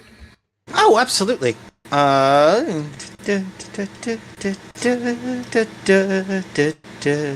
Sing a little song while I'm working. Please be the worst. Oh, that is a really good roll. What is my actual skill? It's probably 4 degrees, right? I did not just hear you groan at a good roll, did I? No, I was like groaning at like having to hunt down my skill on the sheet that still is not working. That is 3 degrees of success. You said a couple of rolls? Yeah, 1 for prep, 1 for actually cooking the thing. Okay. Let's do that second here.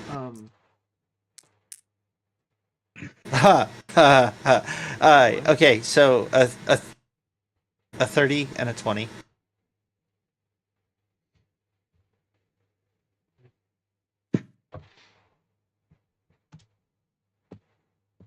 So not only is the food good, but it has that kind of flavor that hits you in the sinuses, and you can feel all the way down to the stomach.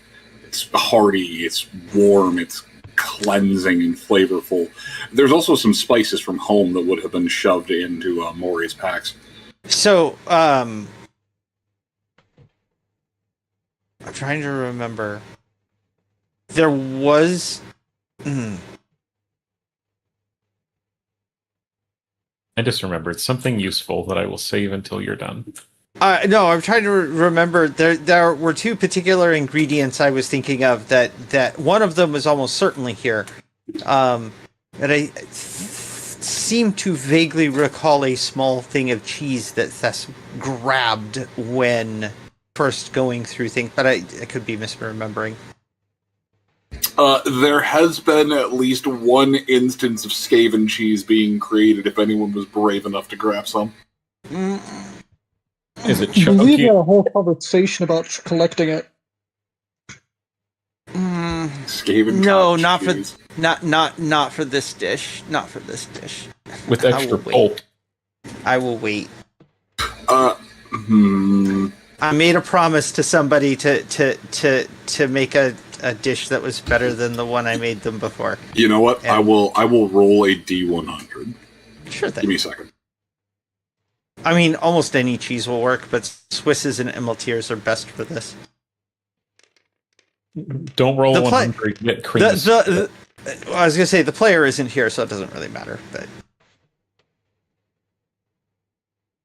He'll eat it.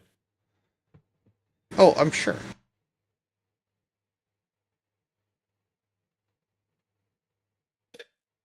I almost want to make the commentary would just be like, he's already in his brooding phase. He's growing up so much.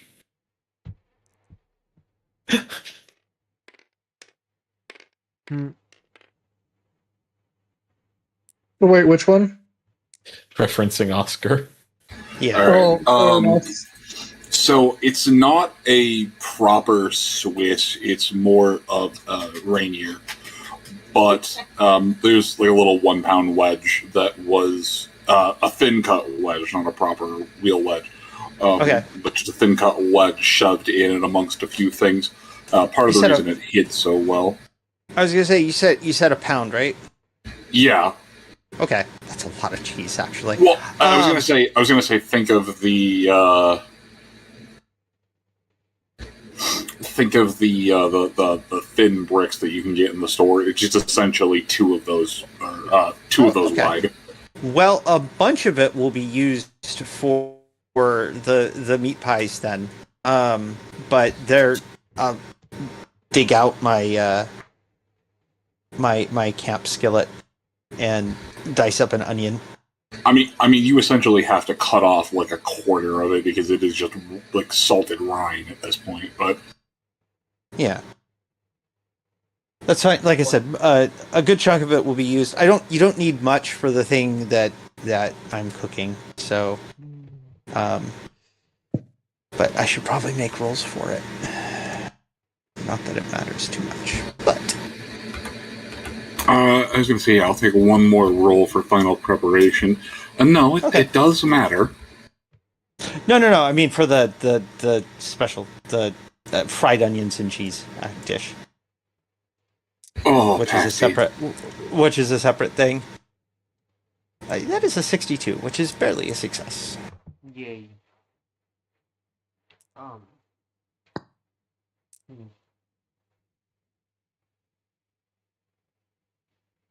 And then we'll roll for the last one for the. Yeah, okay. It ain't great, but it'll be fine.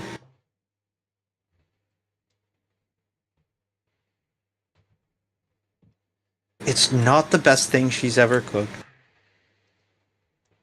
What did you get degree of success wise? Oh, less than 1, but it is still a success. Okay. May not be the best thing she's ever cooked, but it's probably the best thing our new rat recruits will have ever had, and it's probably the best thing ever cooked in this place. Accurate. So, I mean, as far as we're concerned, in the Dwarven ruins overrun with Skaven underground scheme of things, this is a 5-star restaurant. Yeah, I also have. You said you also got between the initial prep and the start cook, you'd gotten like over 5 degrees of success, right? 4 degrees success for the second roll, 3 degrees for the first roll, and less than a degree. 2 percentiles, actually, for the last roll. I was going to say, you can re-roll the last roll as you prepped enough things halfway through, you take a sip and realize that the flavor is just not right. It's cooking down okay. It is perfectly edible.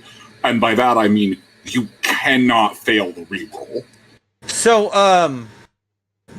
that's 5 degrees of success on my re-roll. Neat.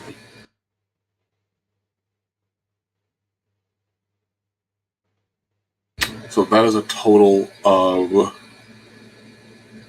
Between all of the... I was going to say effectively 12. Though it'll be closer to like 9 or 10. All right. Yeah. So you all eat. You all are. It feeds a lot. It goes very far, and yeah, the handful of Skaven who opted to side with the Niaro rather than side with the Grave is small in number, but they're grateful for the food. And yeah, the clan rat starts to cry the first time he takes a sip of, or the first time he takes a bite of it. It's just this best good thing me ever eat chew in life.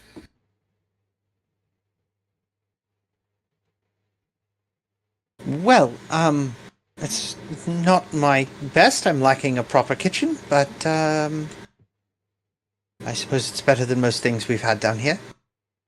Skaven slave, or one of the Skaven slaves who sided, takes a bite, swallows, takes a deep sigh.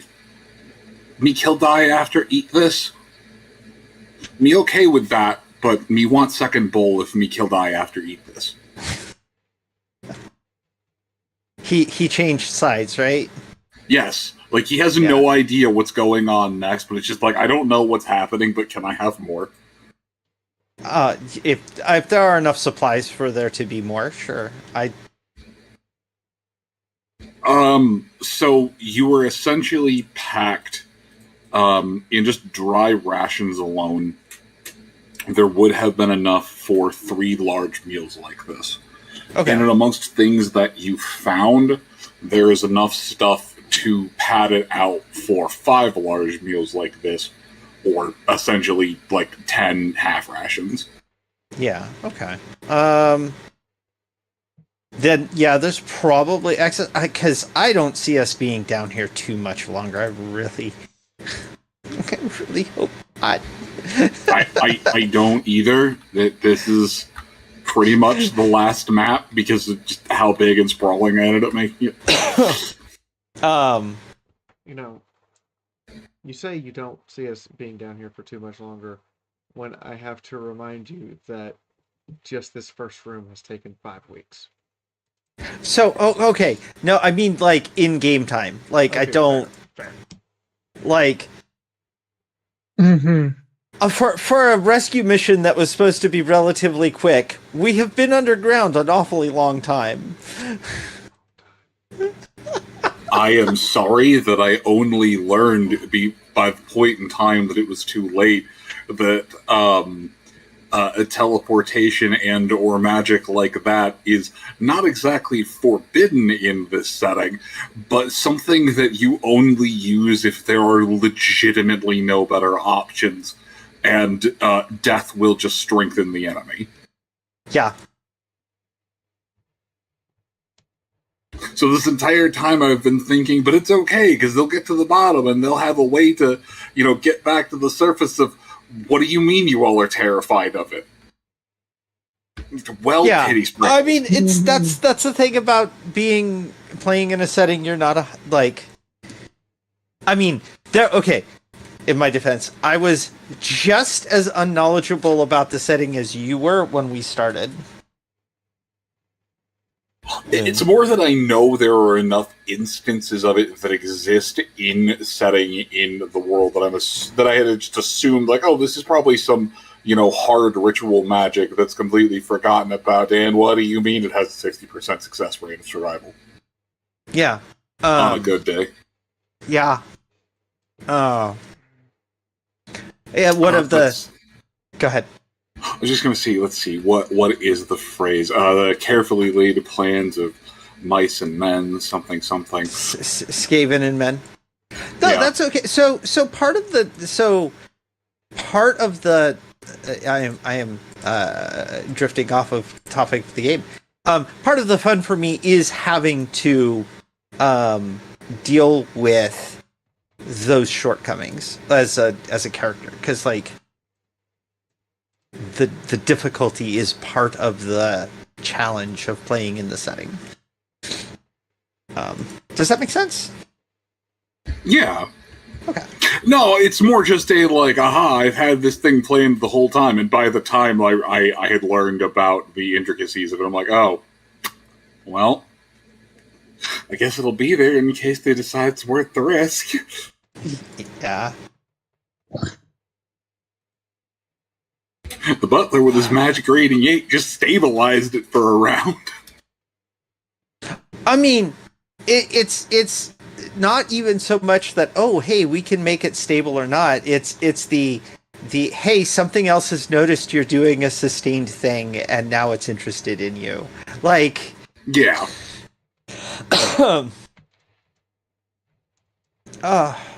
Right. There will not be many other chances for me to say this. They quantum tunneled Mori.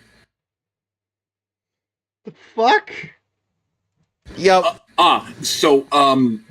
Being the fact that Mori is part of a familiar's bond, it was just using you as a fixed end point of this process, and given the fact that Skaven magic is horrifying, or I mean, like all of this kind of magic is horrifying, but the teleporting type is horrifying.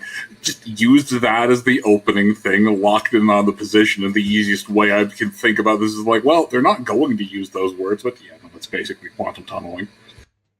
Yeah, I mean, the Skaven wouldn't use that either, but that is how the Far Squeakers work, and this concept horrifies me every time I think about it. Yeah. Well, that's why relying on them is also bad. Because what happens if a quantum tunnel goes sideways? Because if your telephone call Yep. goes bad. AT and entangled. Goddamn. Right. You have gotten effectively 10 degrees of success. I need to pull out the D4s of all things. Yeah.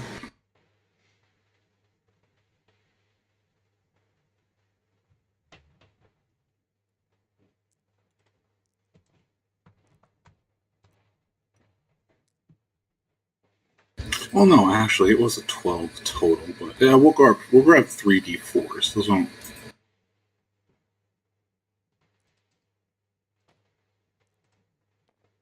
I don't trust a D12 not to do you dirty. Hey. We do not make fun of the pentagon-shaped D12 sides. Of course it's going to do you dirty. It's got a prime number for sides.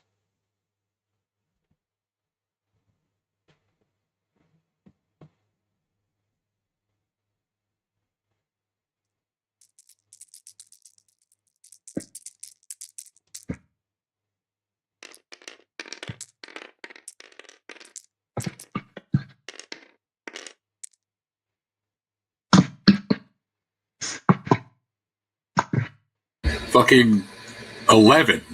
Okay. Apparently that's what I get when I diss the D12. Diss it more, please. Huh.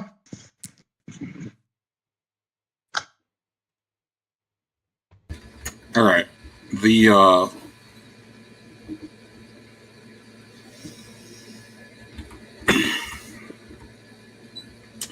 So I can't find anything that really seems to imply that they're necessarily a thing that exists. I can also hear. What are you looking for? Well, no. Because it wasn't a concept that would have existed at that point in time. Okay.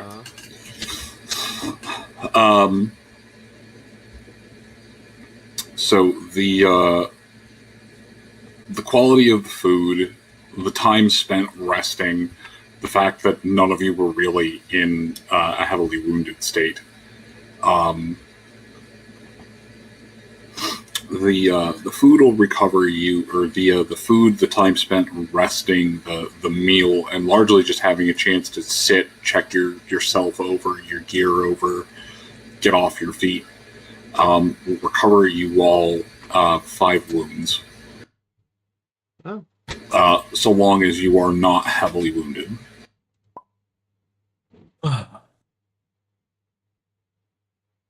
Okay then.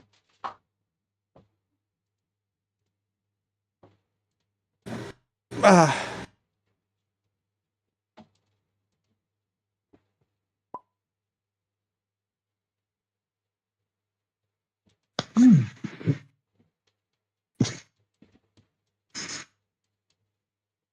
Smells like something's coming along well.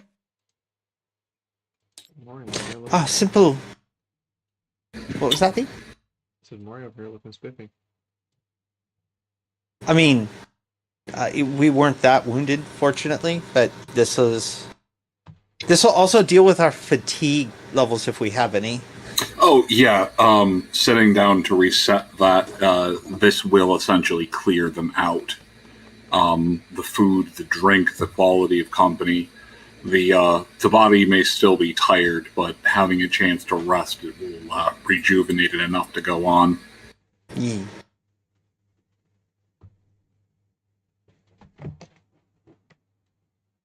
No, it's more the fact that I've looked at the system up and down and have found nothing that equates to something like temporary wounds. But those are usually referred to as shield points, and they're not very common at all. You basically only get temporary wounds when you have like either a magical shield or a blade of armor.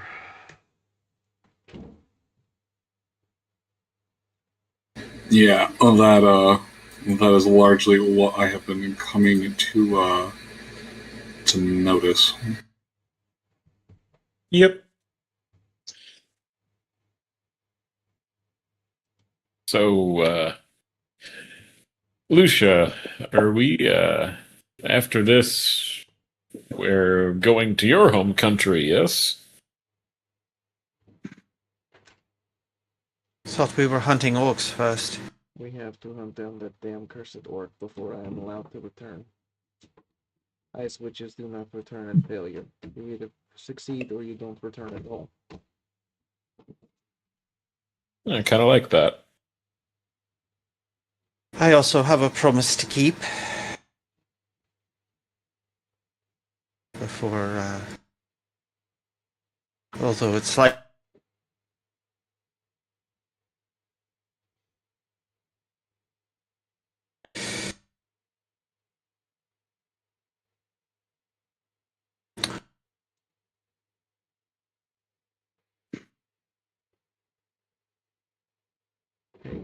Hey guys, Yeah? Yes.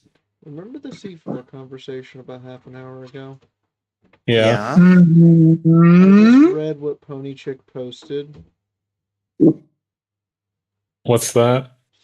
Apparently, Google's AI is convinced that C4 is a source of protein for your body, referring to the vitamin C4 rather than, the fact we were referring to C4 explosives. Please do not consume C4. I mean, they posted that on the, on Claymore Mines, right? Descend towards enemy, do not eat. Hey, just To be because fair, you it have says do not to eat hasn't tell stopped us anybody that. before. That is true. You gotta have that on. You gotta have that on there so the Marines legally can't sue you when they inevitably eat it. Okay. So I've made a note of it over in the side.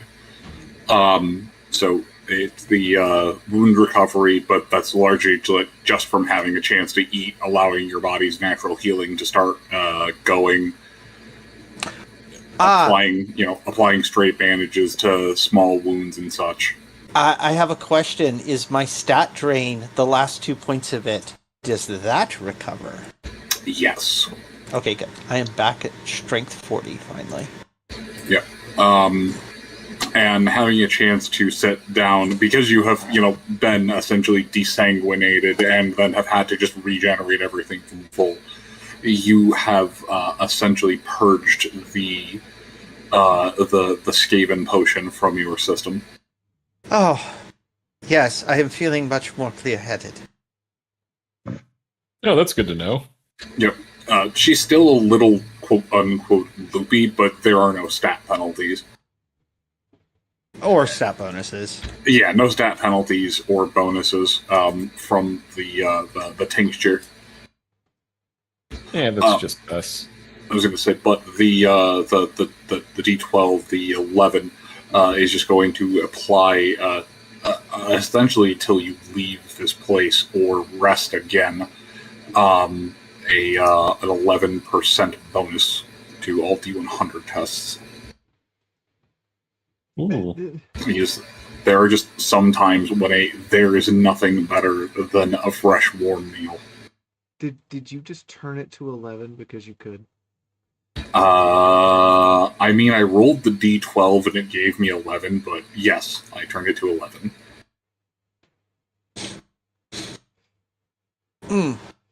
I will be right back. I have to take a quick bio break.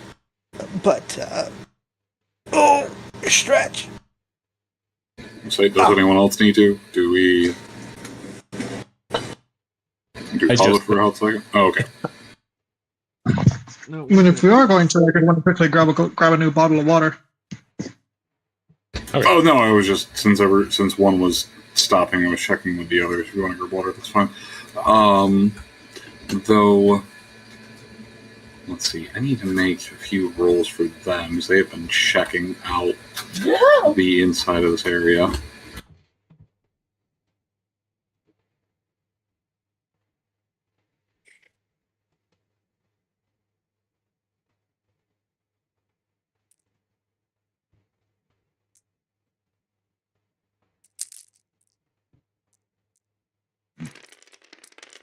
What do they see?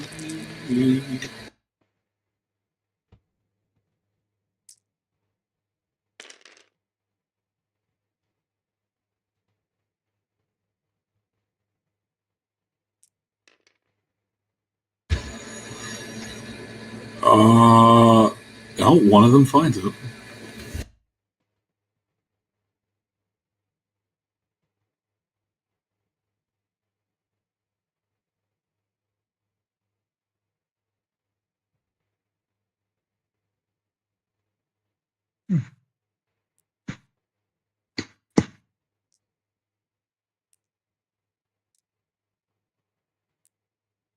Pardon me one moment, fellows. Be right back.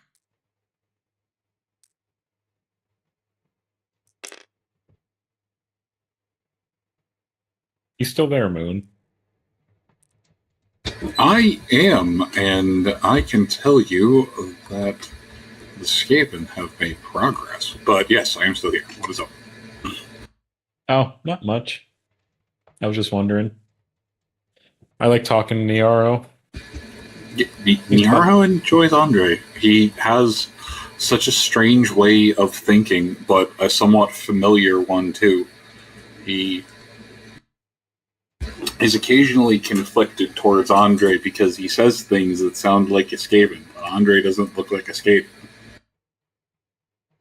We're all thankful for that.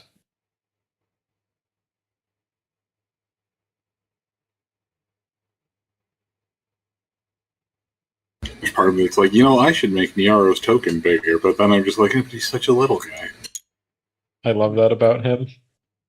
We like the fact he's a little guy, Moon. Don't you take He's that like away from Small bean. Moon, He's like Moon, 4.5 feet tall. Moon, I want you aware that he is shorter than dwarves. And dwarves in this game, they grow him tall, like 4'8" to 4'12". And yes, I said 4'12" and not 5 foot flat, because there's a difference between 5 foot flat and 4'12". But Damn, I only have a foot on Niaro. but you would best not make him tall, because we like our small boy. Well, he is 4'2". I pulled up his sheet because I needed to reference some of the core stats. The rest of it's out of date. I need to update it. But yeah, he is 4'2", 74 pounds, and lanky. Who's this, Niaro? Or... Yep, Niaro. Okay. Definitely not me. Totally not. Bean. No, you have more than a foot on the bean. Yeah. I think it's actually Oscar who's like barely a foot taller than Niaro. Yeah, Oscar's short. Oscar is a small.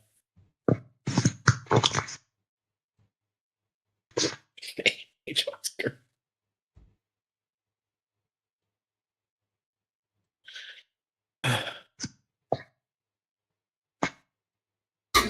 But yeah, time passes. It's a small feast is had by all in attendance, and yeah, the spirits are high in such a dark and dreary place. The fires are warm and it reflects off the cavern walls, adding a little bit of light and mirth to the area. By now, some of the platform fires have died down, so it's dimmed a little bit back here, but it's settled into a steady crackle and glow of a fire as opposed to the roaring conflagration it was earlier.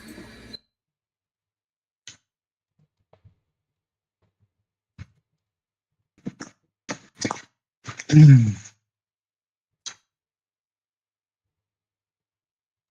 least the dead are burned. Don't have to worry about that now.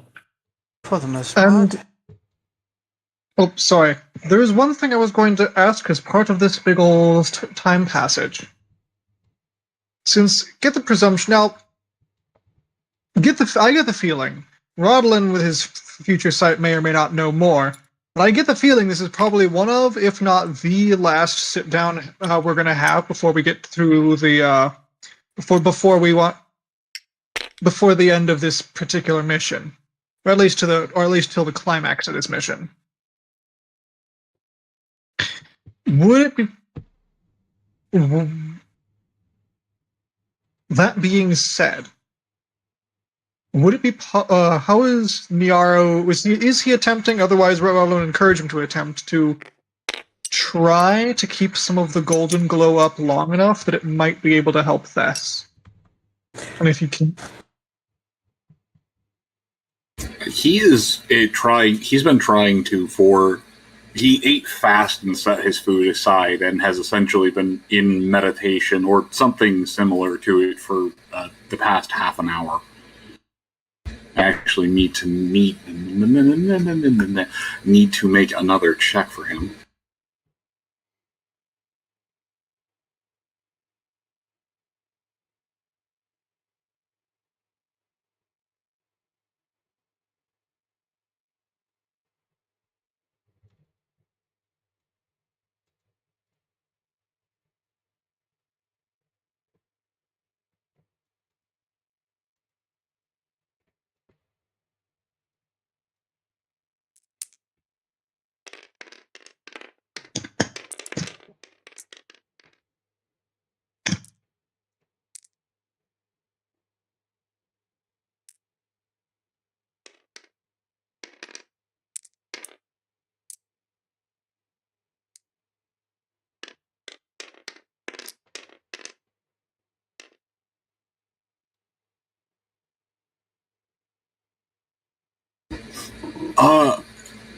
I almost died.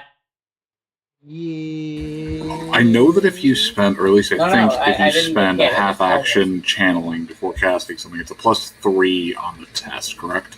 No, it adds your magic rating for every half action you spend channeling. Is there a maximum? No. No, there's not a maximum, but I remember hearing that effectively if you fail to channel in one of your attempts, you lose the attempt. Correct. You lose the whole attempt. You have to start. If you keep channeling and then one of them fails, the whole thing fizzles. So you basically have to keep channeling and keep your concentration, and you can take no other action while channeling until you cast the spell.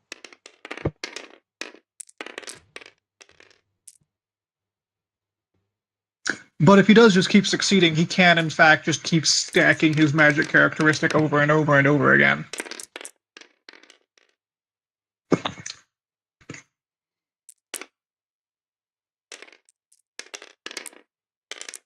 I believe in Niaro.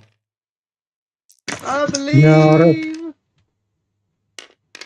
I believe he can fly. Yeah, for every half action he wants to take, he can keep channeling. There's no maximum, but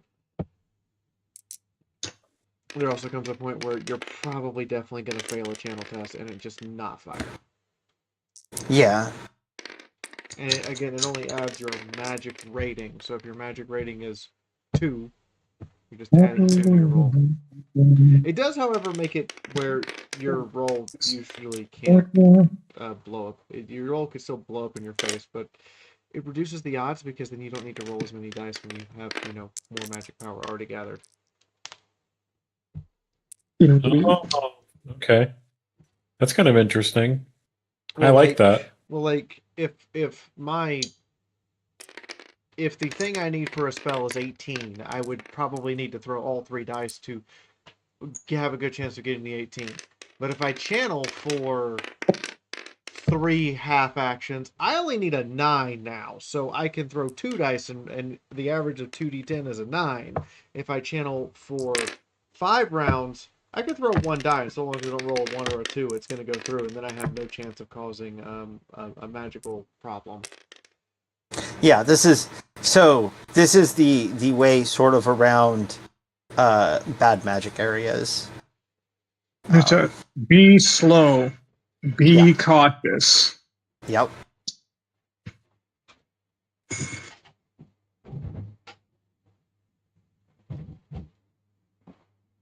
I kind of live by the Lightning McQueen motto of I am speed. Okay, so yeah, he's one of the other. He genuinely takes like 20 minutes, half an hour trying to get the channels right because the poor little squeak only has a single magic dice. He barely can cast magic. That's the funny part. Channel.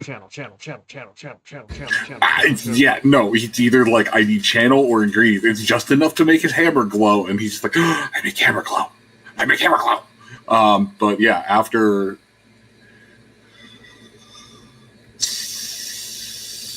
technically 7 consecutive channel tests, he finally manages to get off Beacon of Courage. Which, let's see, the exact thing is making you shine out like a beacon in the night. So Niaro glows. Yeah, so there's a moment where he... Wait, perfect. Yeah, where he sets out a pulsing flash of light, and it doesn't actually say how long it lasts. It's technically, I think, its duration is instant. But yeah, any frightened or terrified ally they can see, they're able to act again. You essentially temporarily suppress frightened and terrified. But he's just going to sit there and focus on it. He's just a dull, warm glow at this moment in time, closer to like a low-powered sun lamp. But The fuck? perfect. Mm-hmm. Sometimes he's way off or overuses it, and other times it's perfect. And I never know which is going to happen.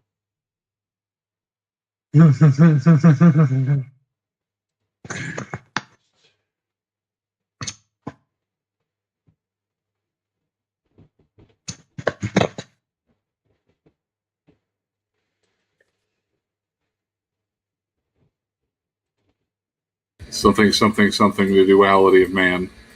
Yes. There are 2 wolves inside you. One is stupid, the other is slightly less stupid. Oh, that works. Sorry, too. what were you going to say? What were you going to say? They are gay. Yeah, a little bit. There are 2 wolves inside you. They are fucking. You are gay. Lamau got him.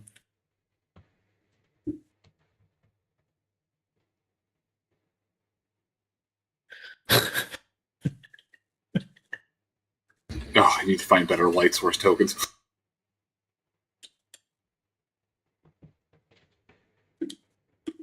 Niaro is the best. He's a little bean. He is our bean. He's like an emotional support animal. Emotional support rats are a thing.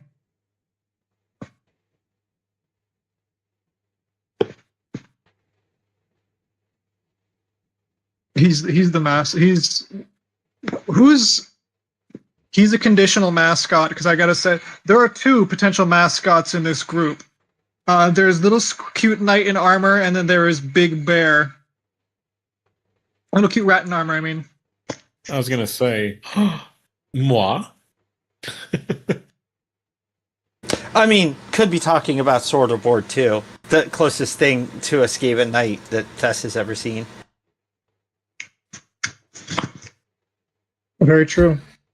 Yeah, now that the combat is settled, Sword has had a chance to peel away from Oscar just a little bit. He's still keeping them within his sights, but he makes his way over to a slightly drunk Andre and just Sword survive combat. Sword learn sword play from Andre, friend. Oh, you want to learn your footwork and sword positioning? He nods.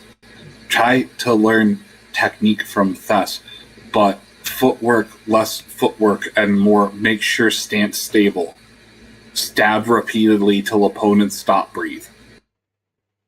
Yes, that's kind of how Thess fights. Ineffective. Yes, of course. Sword learn much, but Sword won't learn fancy, flashy sword techniques.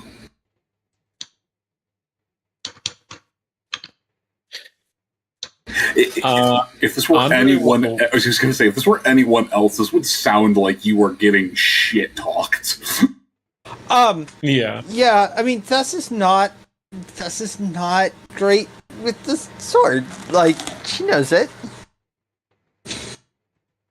It's not her focus. Andre will kind of like lean down to talk to Sword. And he'll kind of say this actually quietly and not be a douche. But he'll look Sword in the eye and be like, look, as far as Thess goes, there's like two kinds of modes in her mind, and the combative and violent kind, she doesn't seem to like attention drawn to that part, even if she's damned good at it. It's best, not to mention it a lot. Sword notice. Sword not try bring up, but Sword also not want discredit what Thess teach Sword. Maybe Sword caught in diorama. What? Dilemma. The word you're looking for is dilemma. Oh. Maybe Sword compliment her cooking. Oh, Sword turns around. Cooking tastiest cooking Sword ever had. Sword have reasons to live other than squeak. We have a ratatouille here. A gourmand rat. Glad to hear it. Andre's gonna try and smooth that over with an acting check. Also with what I heard from Miato, maybe Andre's Wait. What? Andre has the acting skill? Yes. Well, he's going for politician. Yeah. Acting is Never mind. The you know what? The politician part makes sense. Yeah, no, if I didn't know that he was going for politician, I also would have been surprised. Yeah. So, no, never mind. Makes sense. I also heard Niaro say things that makes it sound like Andre gets the SK honorary on his name, making him Skandre.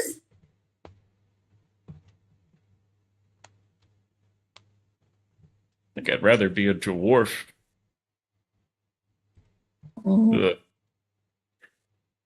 You're a human Knigget. Deal with it, boy. But dwarf use boom shot. Right. I'd rather be a dwarf, but they use guns. often. Okay, but what? You know what? For Andre, that's fair. Andre will roll his eyes a bit. What? Look, I've been reading, okay? I do that. I've been... I am. You know what? I'm not shocked you're literate. No, he definitely reads. Usually the book is upside down, though. Oh, really? I've been teaching myself classical while we've been down here. I was attempting levity and apparently failing. Well, perhaps thou should stick to the leavening. Oh. Got him. Hey, Thess, could you just make me a quick willpower? Oh, no. No, this is unrelated to all of that. Okay. I promise you're safe. For me, at least. That is a 20. That is, I think, 3 degrees. Let me check my willpower real quick. Okay, so you do not degrees. feel yourself involuntarily drawn towards the small squeaky sun lamp that is Nyaro at the moment. Yes. Yeah. Or I should say involuntarily. Like, you won't go, how the hell did I end up over here? Yeah, no, I am not going to get particularly super close to Nyaro at the moment. Still a lizard. They're still Skaven. I'm still their natural predator. You do get essentially a plus 20 willpower when dealing with Nyaro's sword or board, specifically due to the amount of time you spent with them. Yeah, that's why I haven't been playing up the I want them all dead kind of mindset, but it is still there, and for the moment, we are in a quiet moment, which is good. So it isn't. At the very least, with Nyaro, it isn't that violent anymore. It's died down to a like, if you died, I don't know if I'd be sad. Yeah. And I'm not talking Fess's actual feelings. I more just mean the genetic rage. Yeah. Wow. All right. What? It's a thing they have. It is actually. Yeah. Hey, Moon. So, is Nyaro going to develop into like an Uncle Ruckus of the Skaven? oh yeah, he is not going to be a fan of Great Horned Rat following Skaven. Good. This is good to know. You see, the closer he gets to Uncle Ruckus, the worse the timeline has gotten. Otherwise, that's the we all die bad ending.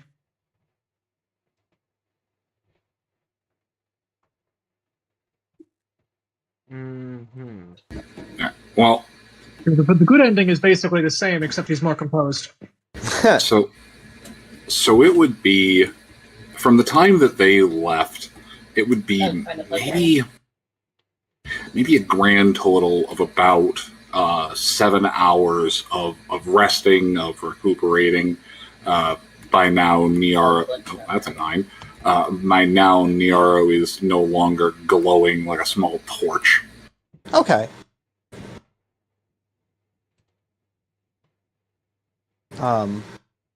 Sometime during that lengthy downtime, after everyone's had their food cooked, after I've tended to my responsibilities as the cook,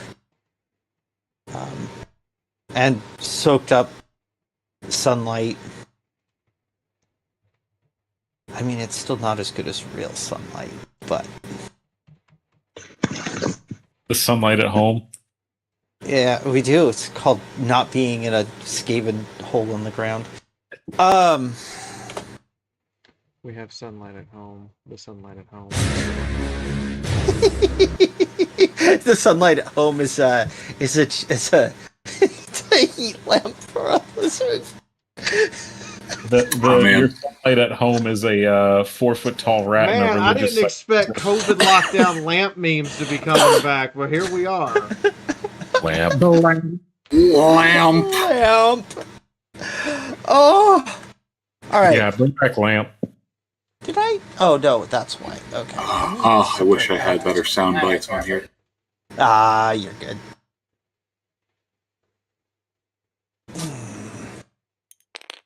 Okay, I need a rug underneath this chair because it just keeps wanting to roll away from my desk. But about 7 hours hence, well, not about 7 hours, more like 5 hours hence, so it would take them time to find the exact way around. Okay. But there is a heavy rumble, the grating of stone on stone, and before you, the dwarven door starts to move and shake a bit. It's slow going. It looks like it will still take several minutes hence. Though as it's going, it seems to stop. You hear an angry squeak from back there, and one of the Niaro squad just yell out, "Give us few men! We need fixed chain link back here!" Right, looks like we're going to be moving forward. Should pack up camp. Lucia runs back to fix the chain link. It's on the other side, I think. Yeah, it's on the rear side. You can hear the sound of hammers beating things. I mean, you're welcome to try and blacksmith noises. Lucia? Hey, Pony Chick, ban that guy. No, the Goon King is gone. All right, no problem. Well, he literally typed out the N-word. Yeah. Come on. Yeah. I just saw the name and just thought the name was funny.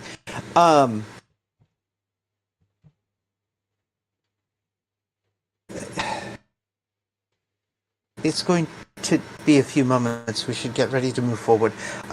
Chef, I can have a moment.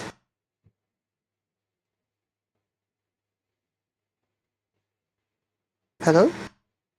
No. Lucia. She has gone quiet. Go ahead. I'm just giving space. I could talk I could fill dead air. No, I know. That's being all nervous and trying to work up to actually talking with Lucia. It's a thing. Lucia just kind of looks at her and motions for her to continue.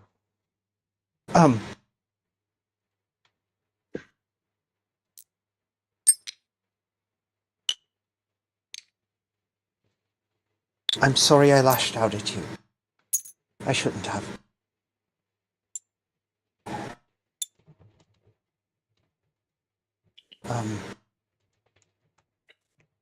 This place is difficult and hard on me, and it has been hard for me to remain calm.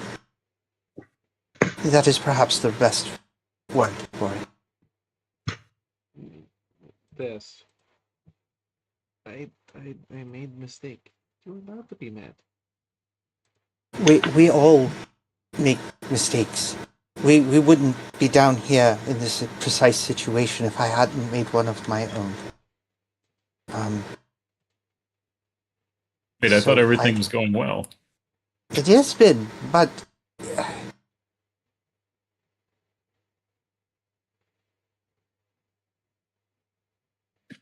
Andre will just shrug. I don't know. I don't believe in mistakes. that's because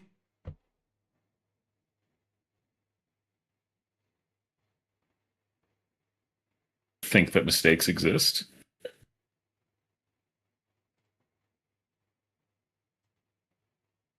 my point is, we all make mistakes, and while yours may have put us, or put some of us at risk, it is not necessarily a reason why I should have lashed out or threatened you.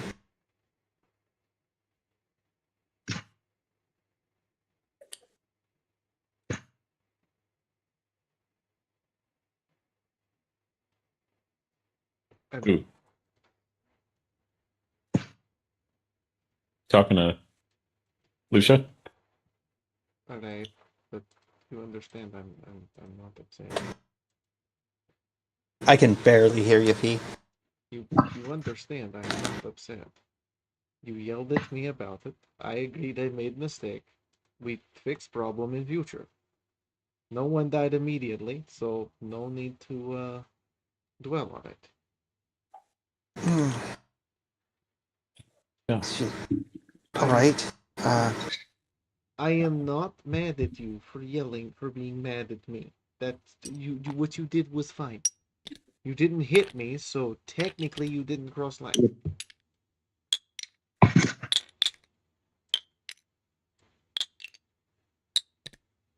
See, this is why the Kislevians are actually an approachable people, after all.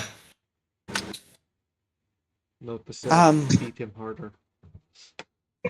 I prefer not. One of the attendees to just like, yeah, honestly, more reasonable than the Skaven. Yeah. Cockroaches are more reasonable than Skaven sometimes. No offense. They just Present not. company accepted. Right. We should ready up.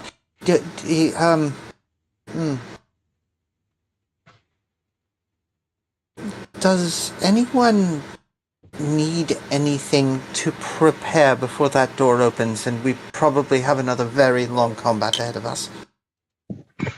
Well, have our friends come back and given us the scouting report? They're opening the door. Well, I think that means it went well. They're not giving us a scouting report because they found the way to open the door. I see. I mean, unless you have like 100 grenades on your person. No, I gave them all to Oscar. I didn't think it was a good idea for me to have them. Fair. Aside from balancing the rations of our limited resources, I think I am fine. I even refreshed myself with a small amount of my magic. I should be topped off. Right. Well, actually, now that you mention it, I do have to. Can you take a look at something for me, Rodlin? Yes. What can you do? What can I do for you? I pull out Granddad's magic short sword. I don't really know what this does.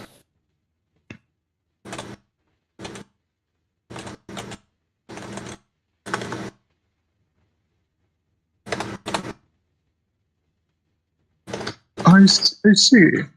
Let me see if I can't figure that out for you. Thank you.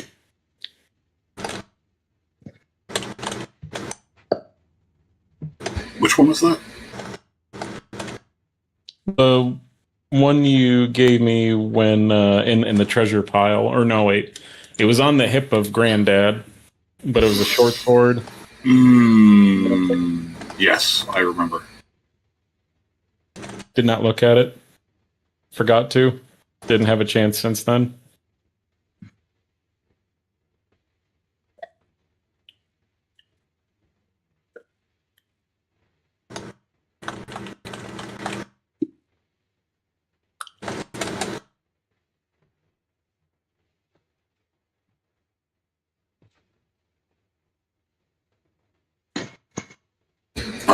Ronald, give me a roll, would you?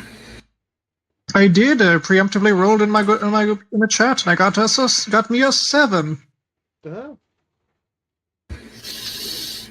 Oh.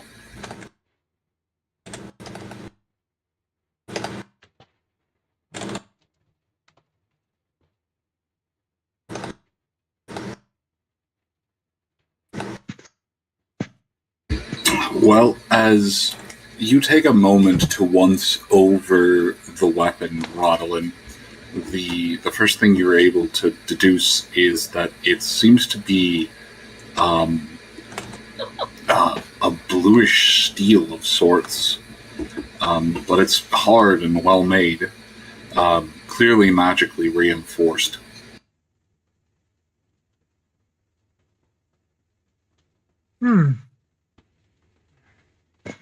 I cannot as of yet divine if this has any unique properties, but it seems to be, seems to be simply a very good weapon. Magically reinforced, doesn't need to be sharpened often, if at all. As you look the weapon over, you can see a small hammer insignia in the top. It doesn't look like it was put there by the owner, but is closer to a maker's mark.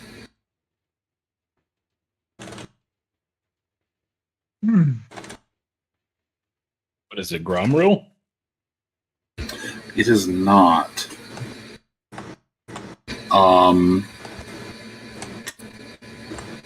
Lucia, I could use a blacksmithing check. As you can definitely rattle and identify the sword as having magic bound around the metal.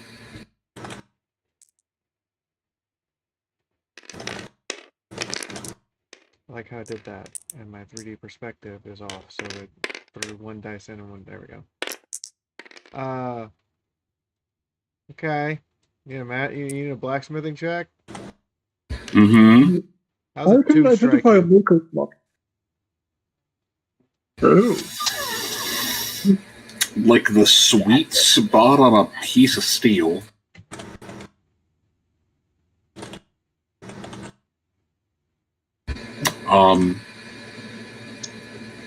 And while you're not looking at it with a magical eye, so you're simply able to give the weapon a once over, and this simply seems to just be a good piece of silver steel. It should be duller than this, though. It's strange that it's able to keep an... I mean, it's magic, but it's still strange that it's able to keep an edge this sharp.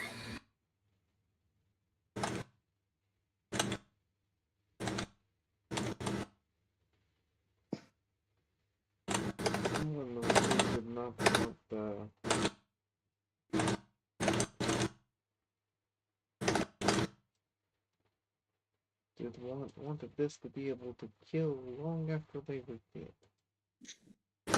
Got it. The pommel, where it looks like it's been redecorated, has some Bretonian and specifically some more here iconography, but the weapon itself, it's short. It does strength -1, but the weapon is purpose built to take down the children of the night. It's a short thrusting blade.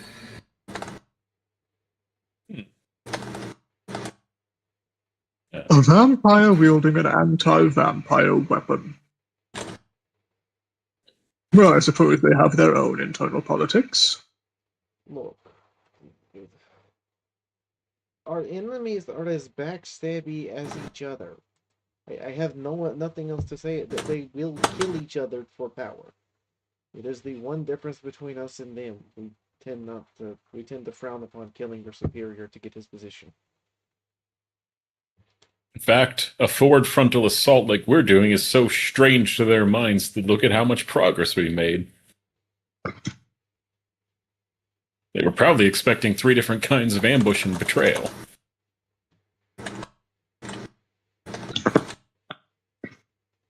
A few more minutes pass. They get the gate down a bit further, but there's frantic squeaking from behind the other side.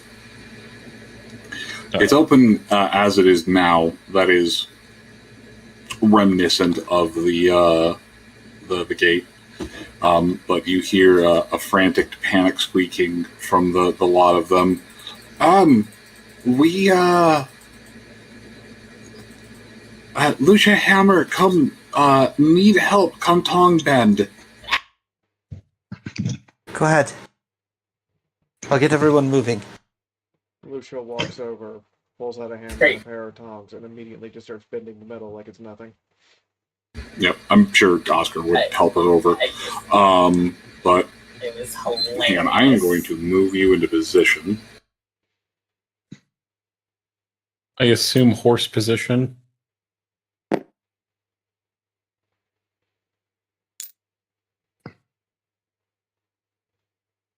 All right, everyone get your weapons on, form up. Equipment and armor ready. I'm going to move here, and I'm actually going to brace the cannon. You know what? No, I'm not going to do that. I do not want to... Is the door... Can I brace the cannon on the partially descended door? Literally, You can, and Lucia from here, fucked where by I've moved you animation. over. The chains are just rusty. They haven't been moved in a long period of time.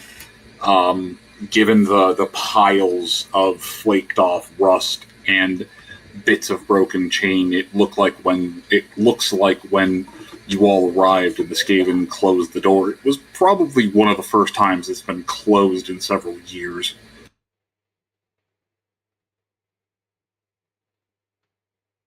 It still moving is only a feat of dwarven engineering. The dwarves make good things. I believe it's a staple of their culture to make that their standards are so high. Verily.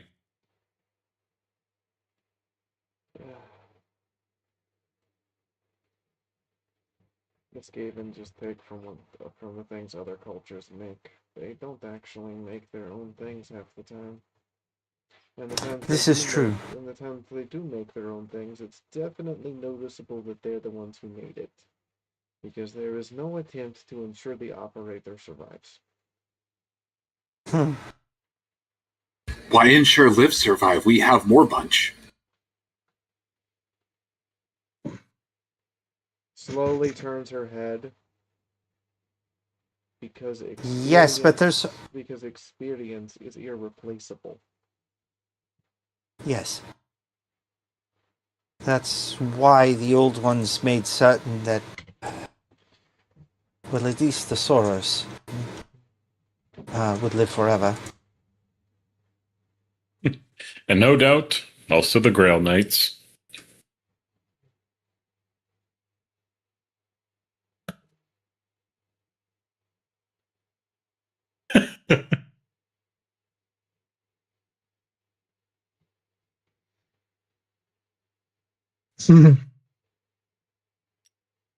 Well, Sorry, I'm just moving a couple of things over back here. So yeah, with a 2, I'm just gonna let that ride on that.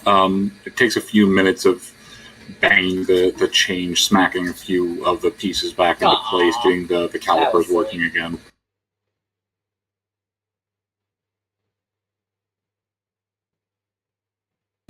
But with a Fess, can you make me a dodge?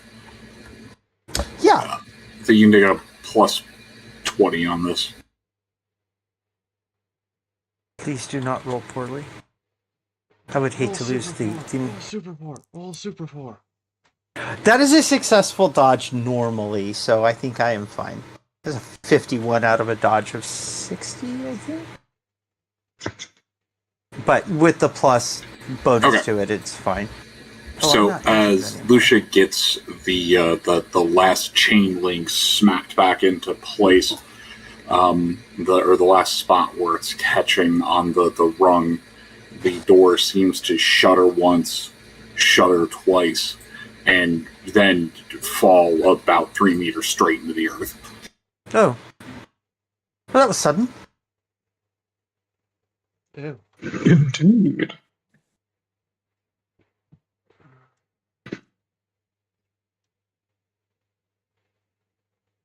I'm sure glad they knew we were coming.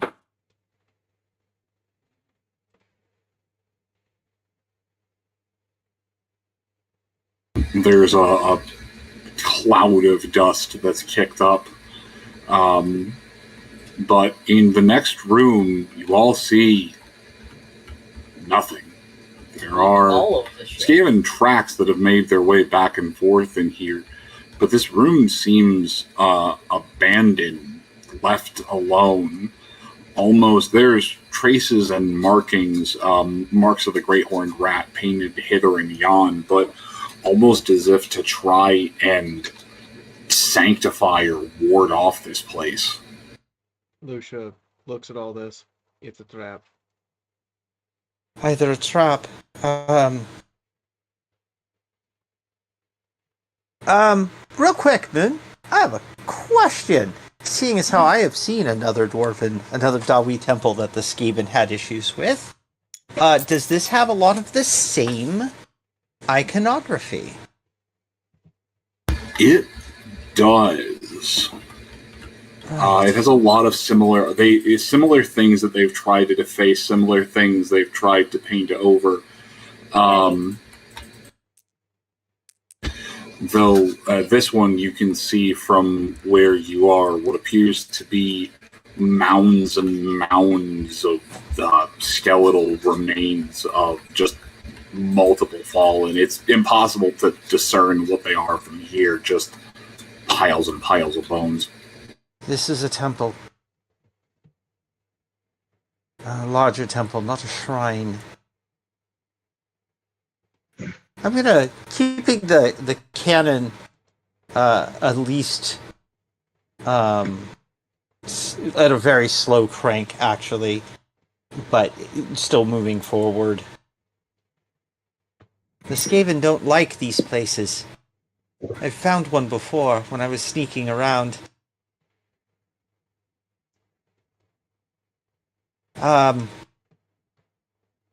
Weird thing is there were non-dwarven bodies in there. Looked like they died defending the place. Well, this wouldn't be the first time we've seen strange corpses in these tunnels. There were skinks amongst them. Your kind has been on this continent? Well, yeah, Niaro would just look at Thess. What's a kink? skink, sort of like me, smaller, skinnier. Okay. Niarlo. Skink. Because if you say kink, then we're talking about either kinks in a rope or kinks in a different way entirely that I don't want to discuss at this moment. And I'm not allowed to make the pun that just occurred to me because I was told by no uncertain terms by Oscar's player I'm not allowed to. So, I will type it in our internal chat. But he is not here. Oh no.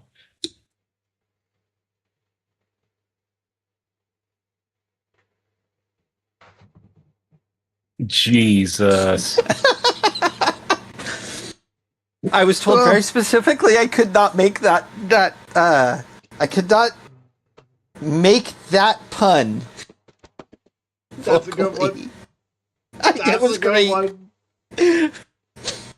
I mean, I know why you can't make it, but it's still a good one. No, I don't care. I beat this game. And I was very specifically told I could not make it in Thess's voice, so... Well, you were all able to advance it. I don't think it's a trap. They genuinely do not like places like this. I'm moving kind of slow through the place, but I'm gonna head to one of the nearest bodies. Or are they all in a pile? They are all in a pile. Right. As Where's we're moving over the bodies, Rodlin is going to start muttering to himself quietly, and I know he's going to actually. I'm going to need to start channeling first.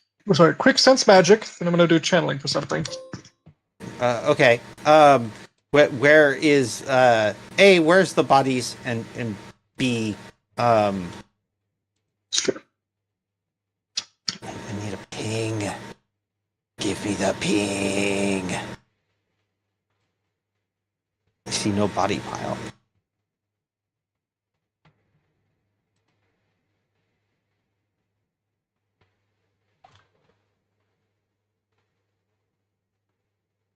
Hello? Hello. Moon? Yes. Oh, bone mound. Got it. I'm basically going to move right up to the bone.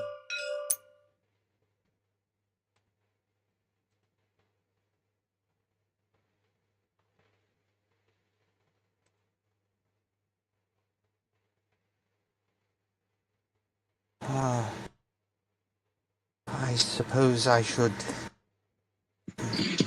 say a prayer.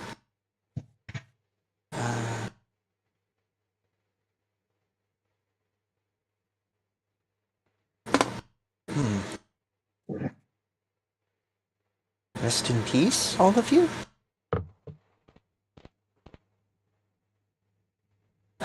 Is there a dwarf on the throne, or is that just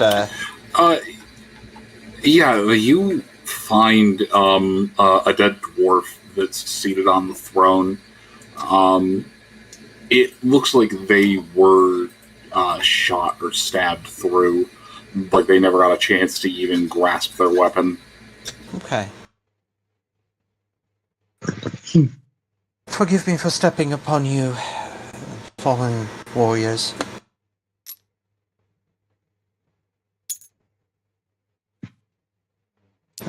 Wait a moment. Be careful before you approach. Too many corpses about. I fear a risk of necromancy. Not in here. Rodland is going. Mm-hmm. Not in here.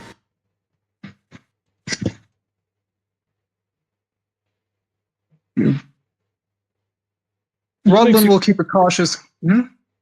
Oh, sorry. Rodland will lower the hand he was going to be extending to sense for magic, but he's still going to be keeping a one bushy eyebrow raised, looking about. It is good to be cautious, but the Skaven don't like places like this. Most of the other ruins are more shape, and I'm going to close my eyes for a second. Does this place feel like the other shrine? We've been around a lot of magic stuff, so it's not. Go ahead. To some degree, yes, but there's more of the remnants of sadness, of sorrow, of great death here. Well, I'm standing on it, so that makes sense. Sorry.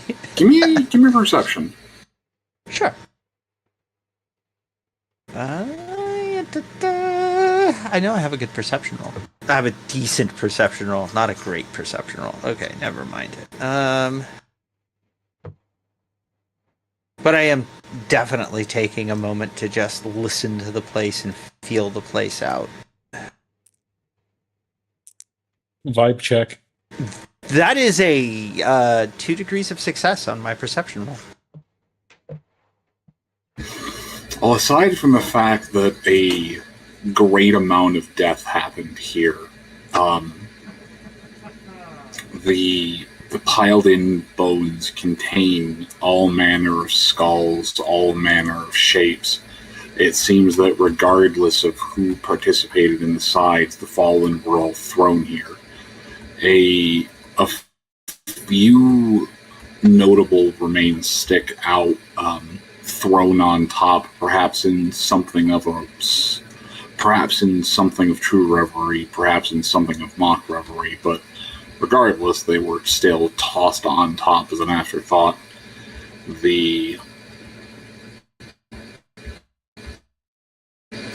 As well, there are these strange crystalline, or these strange, almost depleted crystal chunks, but there are some scattered here, scattered there. it looks like this room was left abandoned and left to rot after whatever happened. Tools and weapons are scattered about in the piles of bones. Right. Best not to desecrate the resting places of the dead.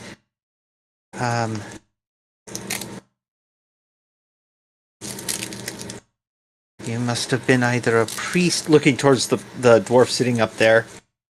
You must have either been a priest or a dwarf lord. Unfortunately, our person who's most familiar with this isn't actually here.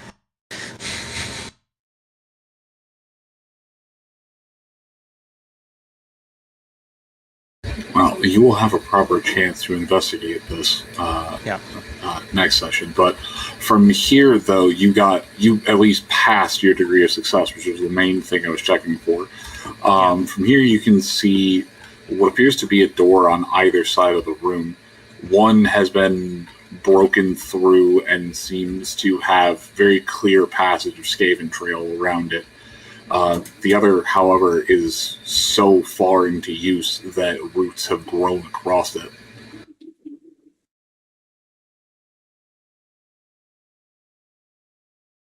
Right.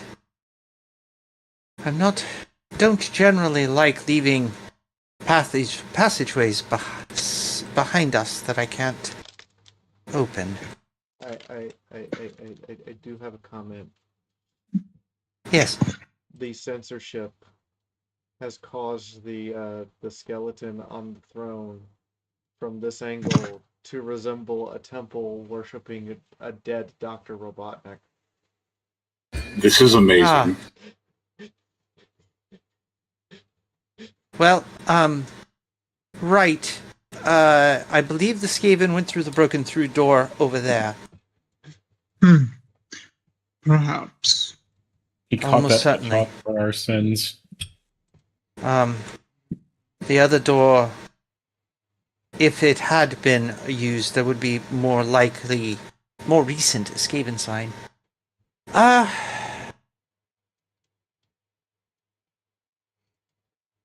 sort of want to know what's in that door. We could always go right.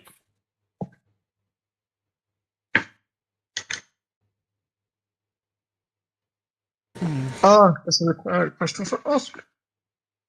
Yeah, yes. I mean, I do know Dwarven. That helps. He has the lore skills to go with it.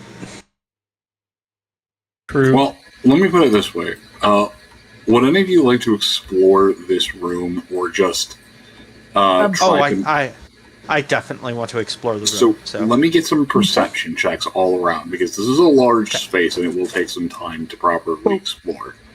In addition to perception checks, there's one thing I'm going to do, and it's going to say,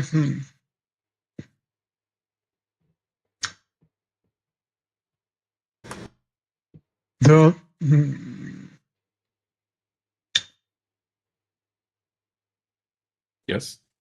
I know you might be averse to magic. I know you are averse to magic. And I don't jump to the suggestion lightly.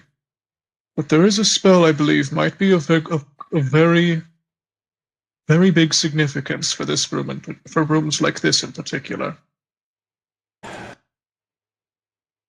And what would that be? It's called Starshine, and it is one of the most powerful spells of revelation available. Right, so you want to cast a spell of revelation in a place where a major battle took place, so at least 10,000 years ago. Probably longer, looking at the bodies. That has also been befouled by Skaven, and was still pretty deep in the ground where there's warpstone. There's bad idea, and then there's that. I'm sure it might seem that way.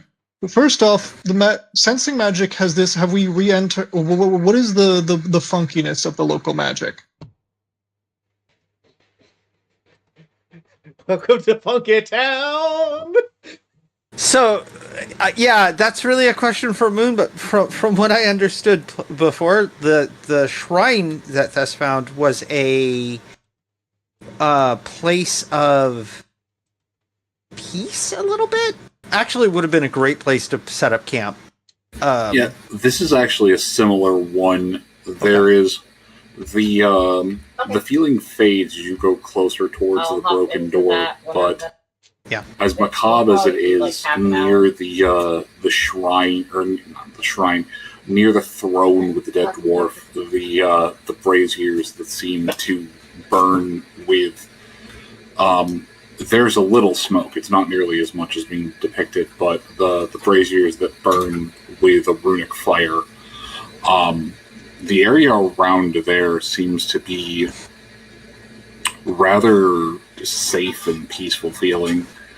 The closer that you head towards the blocked off door, the greater the sense of serenity comes. And you can see there are still intact dwarven runes on some of the facets of this wall, as well as some on the stone pillars. But the throne area seems to have done a very good job of resisting the ravages of time. The statue's weather worn and aged a bit, but without wind, without rain, they've done a good job of surviving the ages.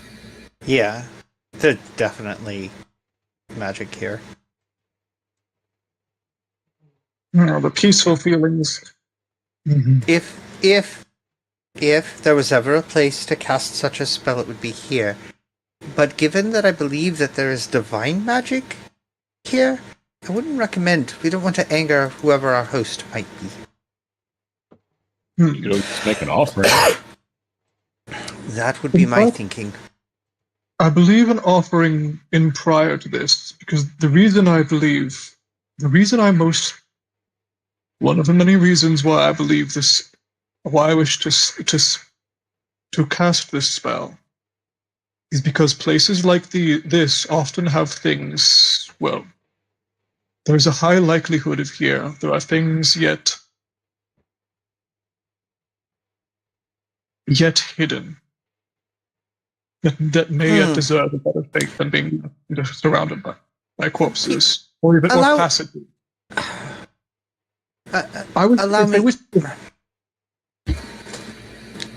If they wish to have one of the Og lady just puts a hand over Rodelyn's mouth. Hang on, but I agree with you there. I agree with you there, Mr. Wizard. But thank you. Many of you may not be aware of this, but I recently, making a pact is the wrong term.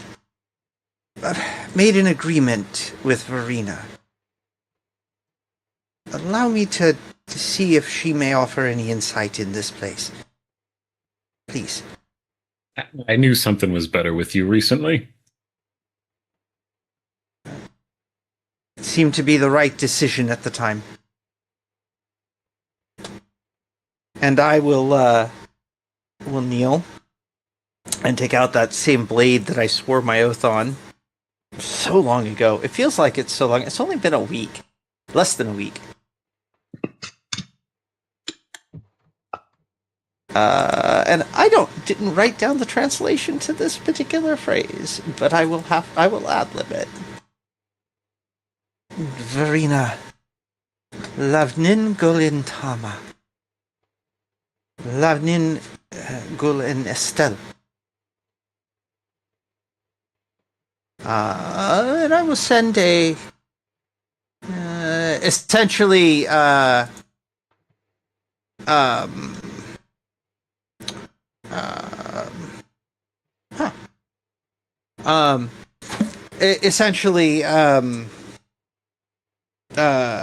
ask for understanding for this place, for the situation.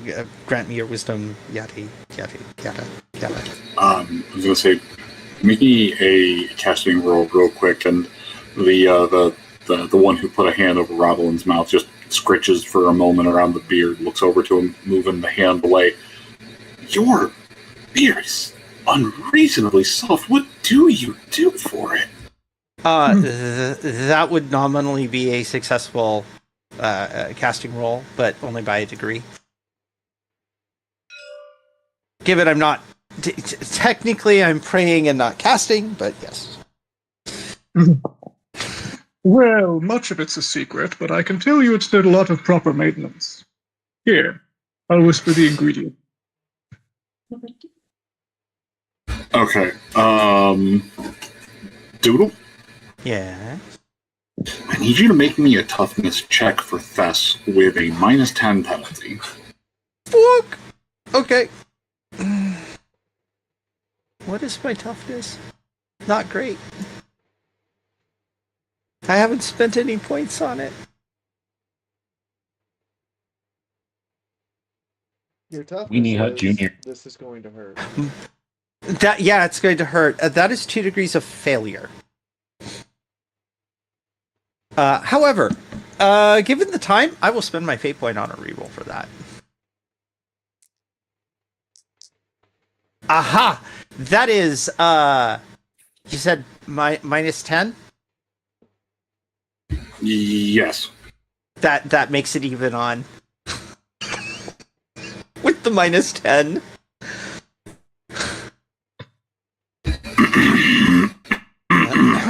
That was a fate point well spent. So you bring this. You start saying some fancy words in Elven. One of the rats is just looking over. Is that a friend possessed?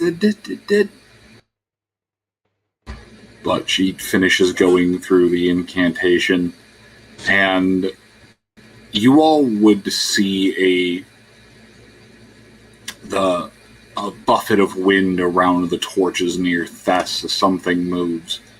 And then, while, leaning, praying on the sword, she would drop dramatically to a knee, a hand leaning on the pile of bones, crushing through desiccated ribs for stability as the impact of revelation of knowledge hits her all at once. Thess, you barely cling to consciousness as the shock of knowledge strikes through you. The force of learning, of seeing all of this at once.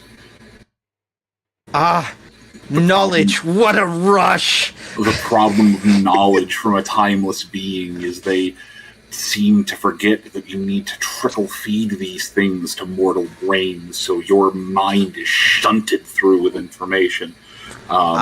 Which is why you won't be able to give a recount of this till next session.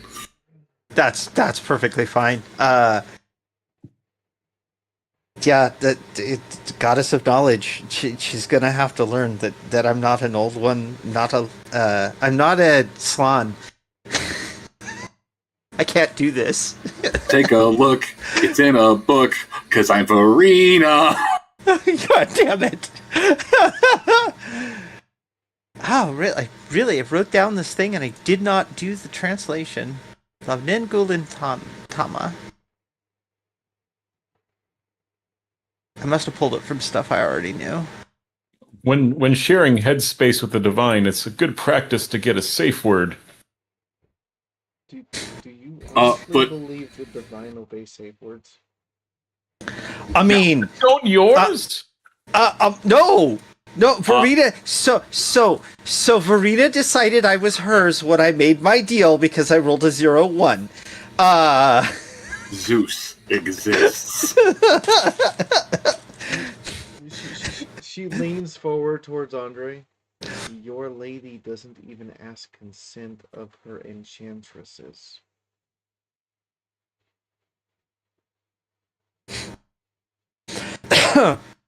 Because they body her. And Thess, since you passed even on with the toughness, as the memories fade, as you will have to take a moment to digest through all of them, there are only 2 that remain surface level when all is said and done. Okay. and I mean they're still there. Just the ones that you see in your mind, the vividest. The image of an archway of a serene, white-looking temple in an overgrown area. And I mean, overgrown by Empire standards. There's trees, bushes, shrubs, and whatnot. So not overgrown by Lustrian standards. No, God, no. It's downright trimmed and immaculate by Lustrian standards. Someone used their hedge trimmers here. Okay, sorry. And the second is just a book recommendation. Oh, okay. Probably audible. No, hey, that's kind of important. Nerd. I'm going to have to read. It's a historical tome, but yeah. Okay, I'll have to find it.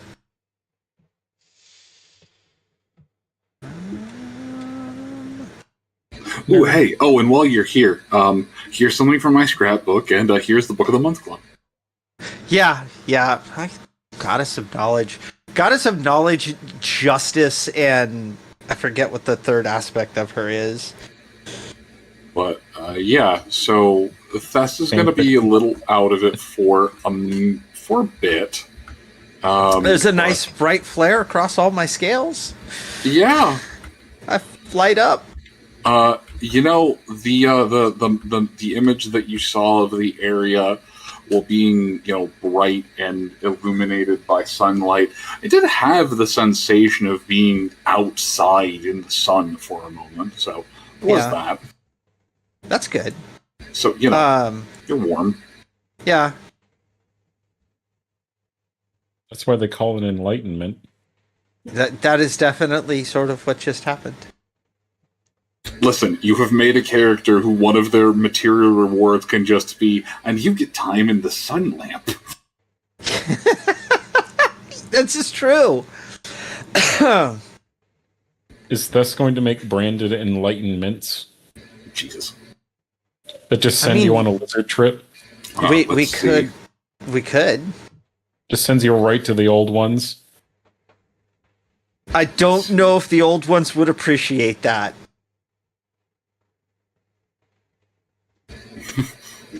Say that the next you want to go get weed. Just be like, yeah, can you get me the stuff that'll send me to the old ones real quick? I was going to say, one of the first pieces of information that you're able to glean out Thess is that while this door is most assuredly something that hasn't been opened in quite a long time, the things behind it are worth venturing forth for.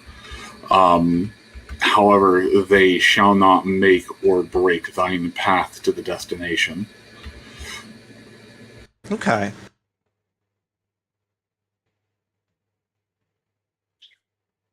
Oh. All right. Ow. In tone with the goddess of justice for a moment, there is a commingled voice from what appears to be tens of hundreds of thousands of fallen. And while the words blur together and are incoherent, the message, the intention that they send is clear. Our weapons are your weapons. Right. I had a feeling that would be the case. That was a lot. Right. Remember to breathe and ignore the pounding. Oh. Yeah, I'm going to have to brew up some of that willow bark tea with the extra dose of willow bark and painkiller and whatever. Right. It's going to take me a while to sort through the memories, what I was shown, but, There's a message from those who were here, who fell here. Their weapons are our weapons. So I suppose we're being told that it's alright to take from the dead. Anything we can utilize. Good. And we're going to want to get through that door. I had a feeling that would be the case. Well, yes, but the reasons why breaking through an unknown door could release something that might need to be put down, or it could be useful. In this case, it's useful to us. We're going to. Yes, Lucia. To have to put unknown things down that we break out of doors down here anyway. I mean, what else with the Skaven being here? Well, because it's probably a passageway to the Skaven. Oh, the gate must have been near here. The Skaven wouldn't have come in here normally. I have to look around, see how recent they came here. See if I could tell how recently they came here. Just pace yourself. Oh, standing is going to be hard. I'm going to spend a few moments just... I mean, I've got to spend a few moments anyway. But, yeah...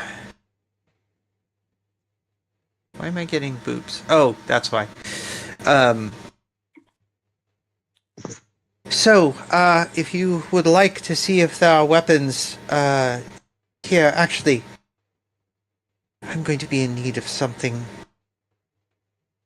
Take your time. soon. No, a type of weapon, similar to my own swords. Older, though. Right. Let's see what we can find. I'm going to see what I can tell about the how recently the Skaven have been here, and then we'll take a look at that door. To that Cool. end, I'll give us some light and perhaps a few answers. Please be careful with casting. I know. I'll be quite cautious. And I'm going to start channeling.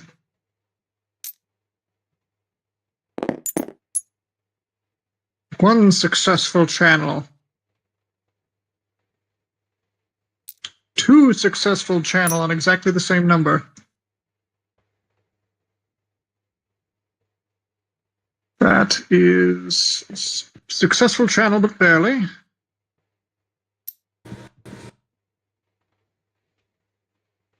For successful channel, probably go.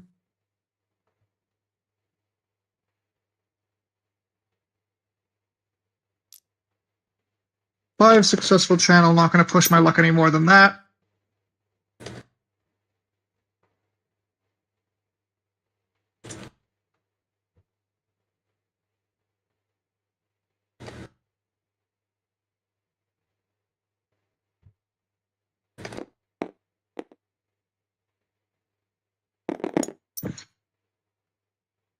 And a cast. I believe Moon had asked for observation rolls from the bunch of you.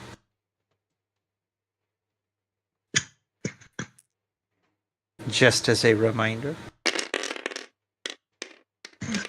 Indeed.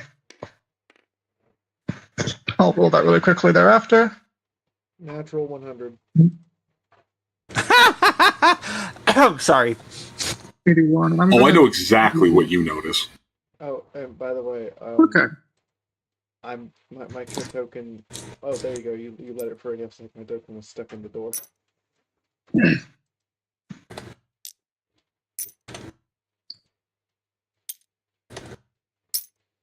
And all right. Did the wall move again? Yeah, I couldn't fit Rotto. It was having a collision problem. Oh. Light of truth here beneath, by our heart's cry I hereby entreat. Sacred light of love and warmth, bring forth your power. Here come forth. Stars and light, heavens above, purest ones in the sky. Rain down your power. Here I call the dauntless wizards entreating cry. And with that, he pops his staff down on the ground, and I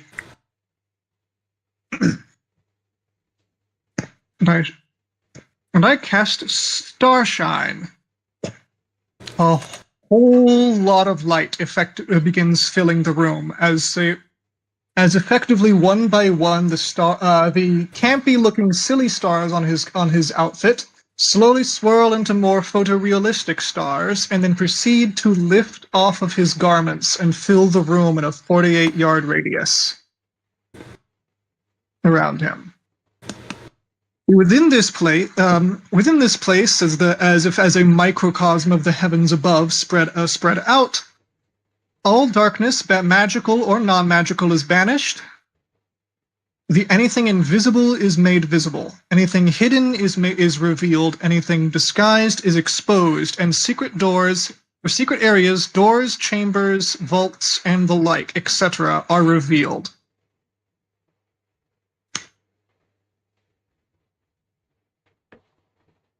Damn. Damn. What all? Shit. I'll have to look and see what all that. I'll give you a screenshot here real quick. So what does that reveal? Your diary entries, your MySpace post from 2004, and your really bad OC art that you buried in the bottom of the sea. No, not those. Not the hidden trove of Sonic OCs. We'll never psychologically recover. Alright. But yeah, so it's a little early, but we're gonna end this here. I'm gonna leave this up, give you all a chance to kind of poke around the map. But yeah, there are things buried around here. All right, and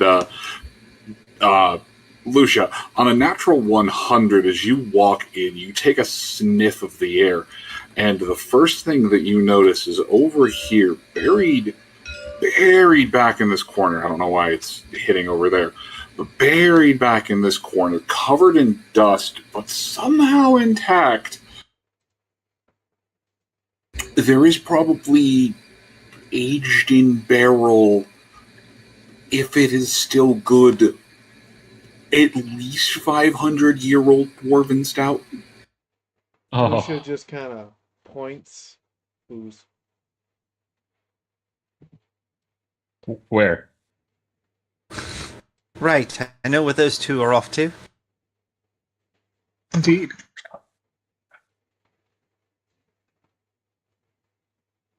I do indeed immediately follow for drink.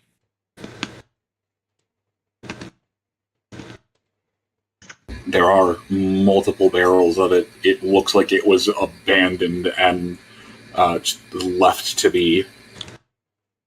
Lucia But, pauses, stares at this. Something must have really bad happened if dwarves left booze down here. She then pauses further. And the Skaven didn't drink it? Oh. Skaven don't like places. Skaven don't like places like this. No, they drew the hordes. Look. You see above the gangplanks and the tunnels? They didn't want to set foot in here.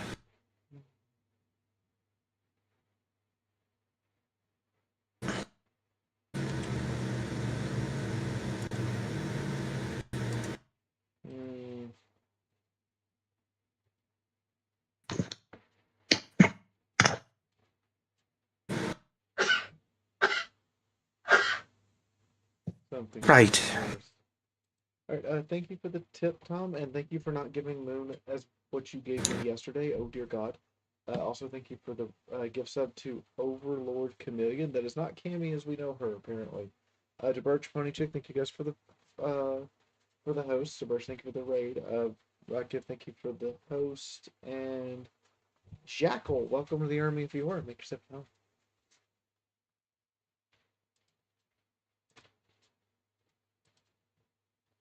Does anybody have any final thing they want their character to say? No, I'm going to be poking around and being an archaeologist for a little bit. I'll probably be waiting for the results of a few of the rolls before I'm going to be rolls and things. For once, that's not my job. Thou must hoist themselves up by thy greaves. How am I a wizard and it's not my job to do investigation and research? Because you're a different kind of wizard. Oh. You day drink. I'm the day drink. Got it. You're the drunken wizard. You know, it's like the drunken master, but drunken magic. Exactly, and Jackie Chan is not here to play it. You see, this is why we have no It's problems. tragedy that. I have been playing Lucia Blick, your friendly neighborhood drunken magic user. Next. I have been playing Thesserau, apparently not a Blade of Lustria this time around, the Archaeologist of Lustria. Except I don't think there's a word for archaeology. Anyway, hi, I've also been Doodle, and it's been a pleasure. Next. I am silence. Rental Aphid. God, sorry. I was going to say there's silence because of Oscar. Indeed, our dear delayed Oscar. I'd say departed, but he'll be back. Yeah. Very small glimpses. So. He just had to do family stuff this week. Indeed. For my own part, I am Rental Aphid, and I have the honor of playing Rodlin the Scryer and Lightbringer this time around. I hope you all have a lovely evening or morning, depending on wherever you are in this world, and I hope to see you all again next time. Hi, I'm Shiny Star, and I've been playing Sir Andre Morehire, Noble Knight of Bretonia. And I hope our campfire stories and mirth was able to entertain you tonight. Yeah, kind of a very low-key game. I like it. I'm Linzobi, the voice of Cletus, your recapper and advisor and digger of digs. Especially if the party wouldn't make boo-boos when I get a chance to touch the magic.